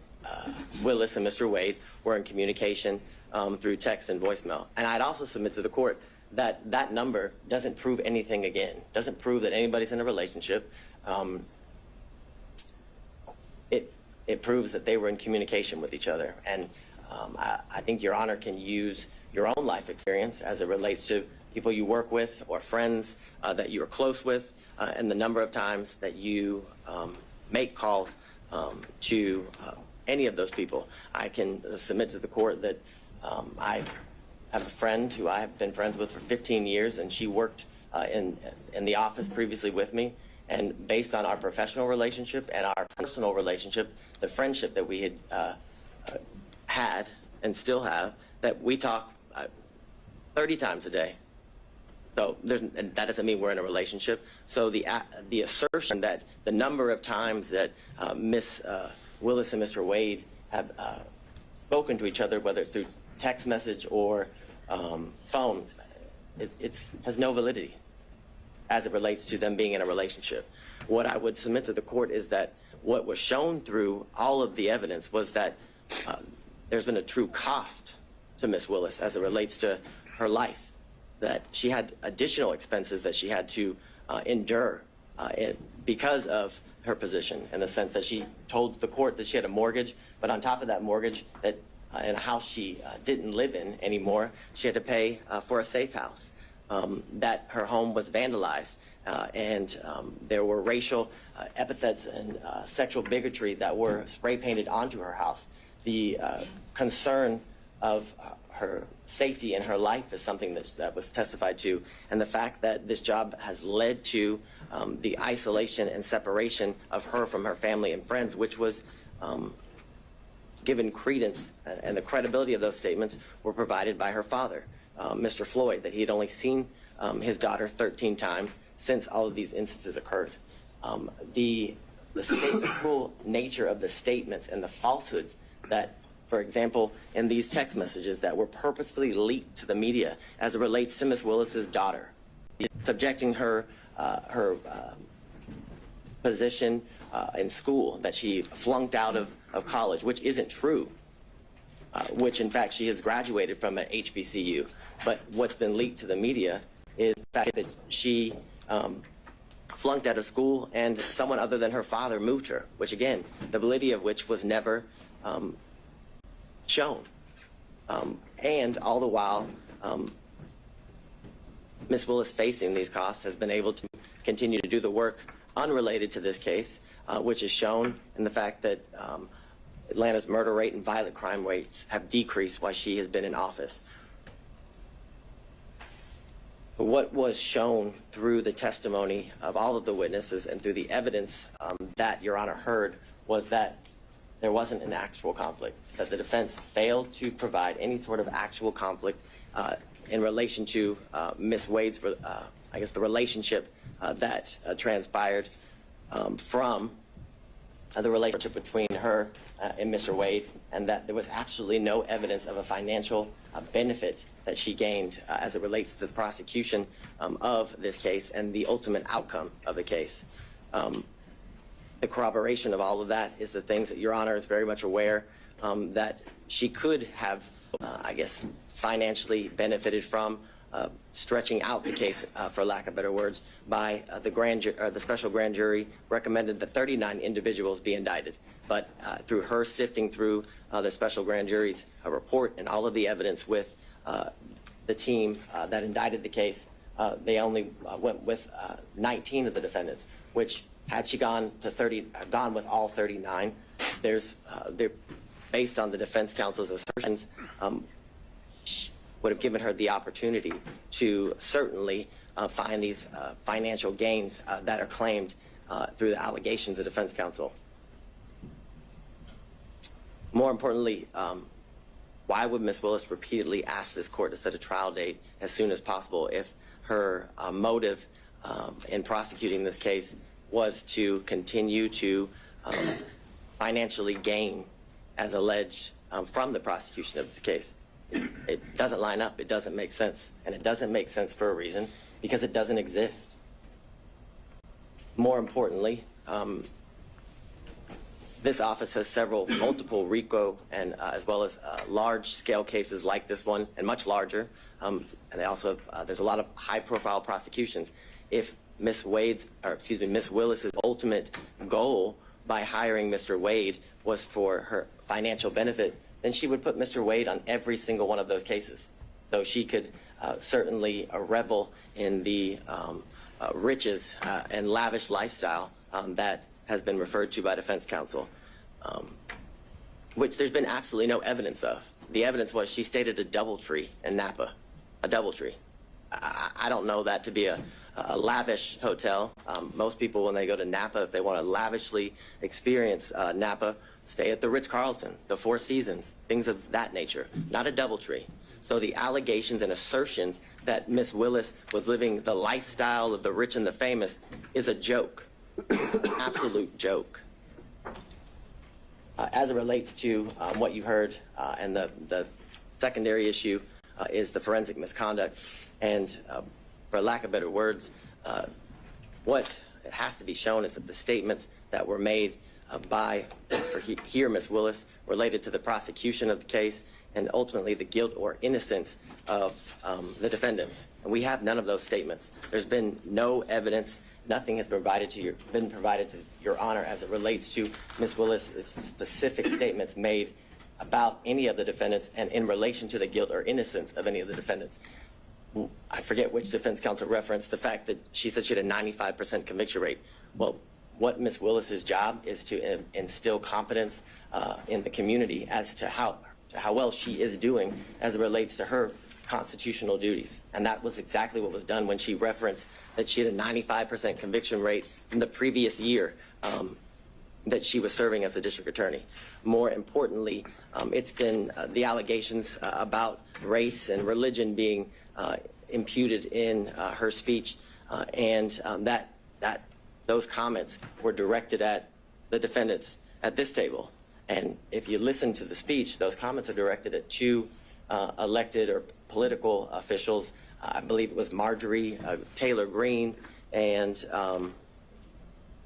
Ms. Bridget Thorne, who is a member of the Fulton County Board of Commissioners here. She specifically used their names. I don't know that they, and my knowledge is they're not supposed to be sitting at the table, and I haven't seen them in my work as it relates to this case, Your Honor. So those allegations that Ms. Willis committed forensic misconduct are, again, there's no validity to them. There's no evidence of them as it relates to any of those comments, which this is an issue that Judge McBurney has previously ruled on when these same allegations were alleged as it relates to extrajudicial statements made by Ms. Willis, and it involved a statement that the words fake electors were said by Ms. Willis, and he found there was absolutely no conduct that was impermissible as it relates to forensic misconduct.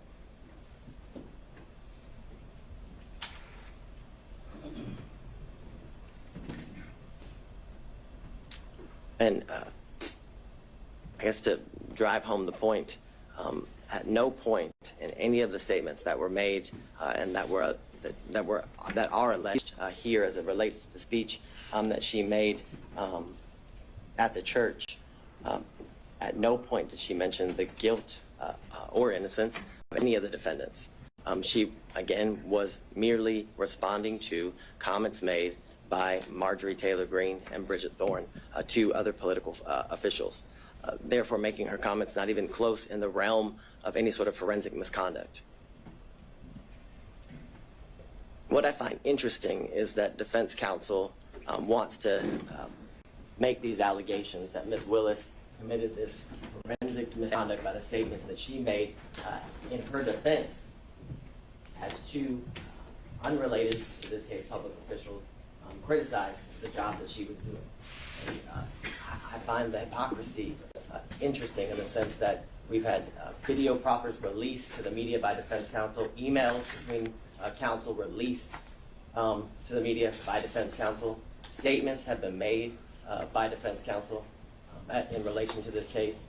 We had the unredacted version of the cell phone records of Mr. Wade released to the media by defense counsel with his private and personal information causing the threat of harm to both Ms. Willis and Mr. Wade to increase.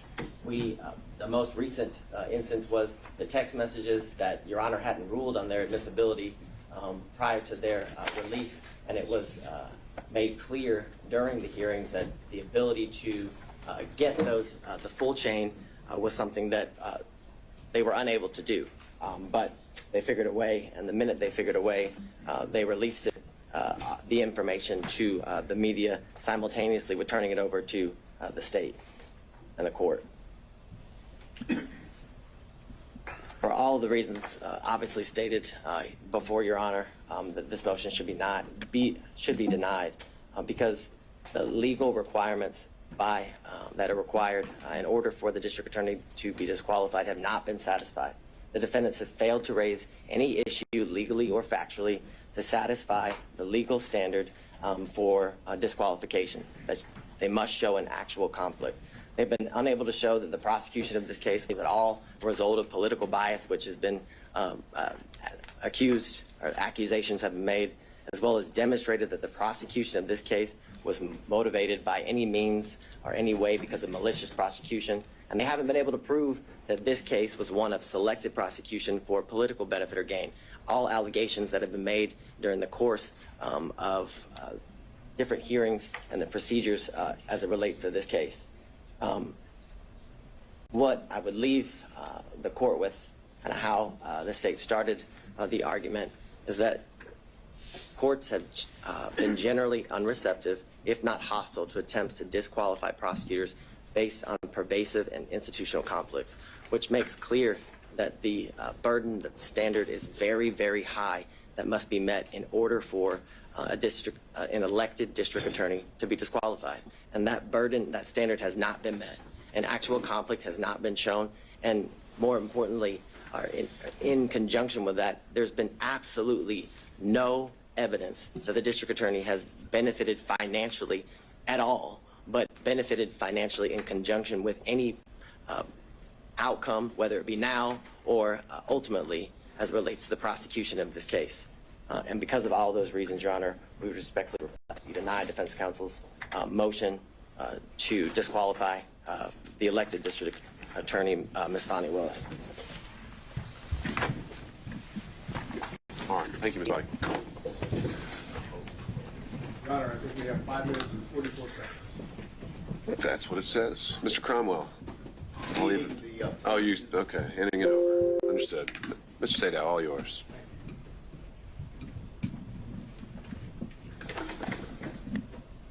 I'm going to do rebuttal, specific rebuttal. One, state somehow makes an argument that we should have asked Mr. Wade questions about his relationship and his communications with Mr. Bradley when they objected over and over and over.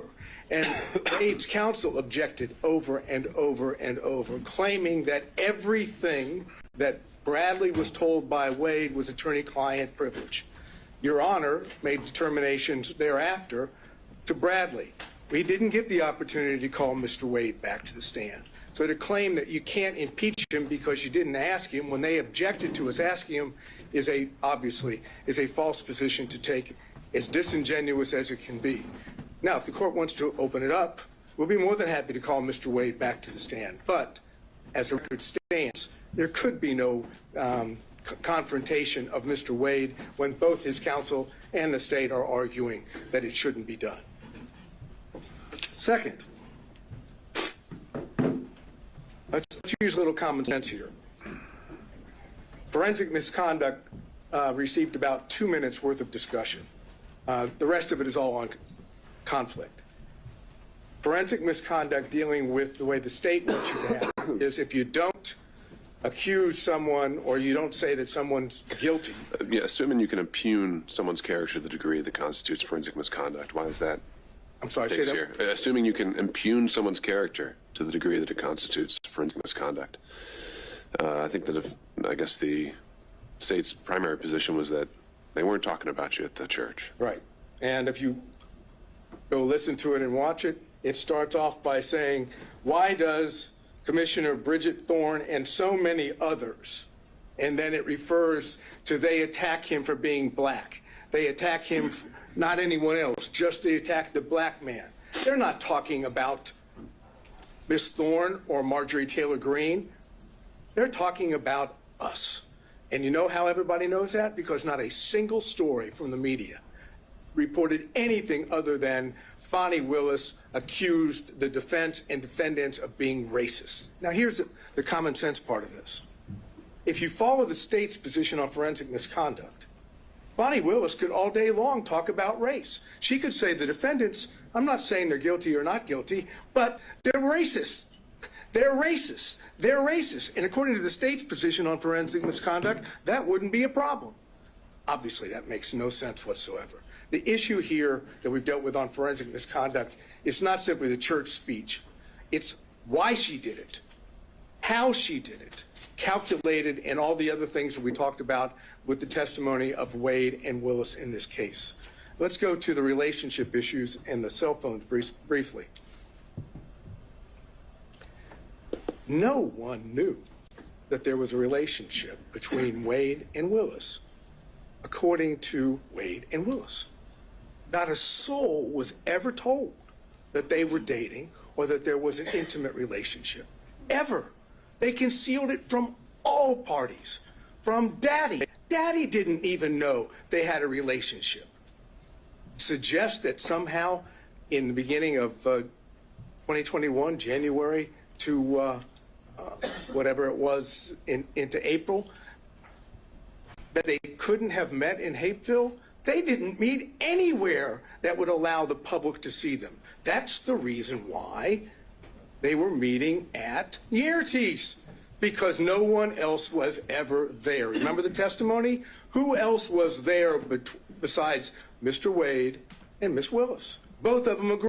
No one ever went there except them. They didn't go to where Daddy was in Miss Willis's house because Daddy was there and Daddy would know. No other prosecutors knew. No one knows except who? The one person that knew was Bradley and Yerty. Yerty was the best friend at that time of Miss Willis, and Bradley was the partner of Wade. Now, the only way that the only way that Bradley can walk from I have very little time, so I'll skip that. Let's go to something. Motive. That's an issue. Whose motive in this case is the strongest? Fani Willis, Nathan Wade. Because if they if they testify truthfully on every point. What happens if the relationship started before November 1st? They get disqualified. Who has the best motive of anyone to lie? Who has the most at stake to lie? They do. Who wants to stay on this case for whatever the financial reason may be? They do. And All right. Thank you, Mr. Sato. There it is. All right. Thank you, everybody. I think has been very much made clear by the argument and the made today is that there are several legal issues to sort through, several factual determinations that I have to make, and those are ones I can make at this moment. And so I will be taking the time to make sure that I give this case the full consideration it's due. I hope to have an answer for everyone within the next 2 weeks. Until that point, if there are any other issues that come up, council can reach out, and we'll have an order posted on the docket. Thank you all. We're off the record.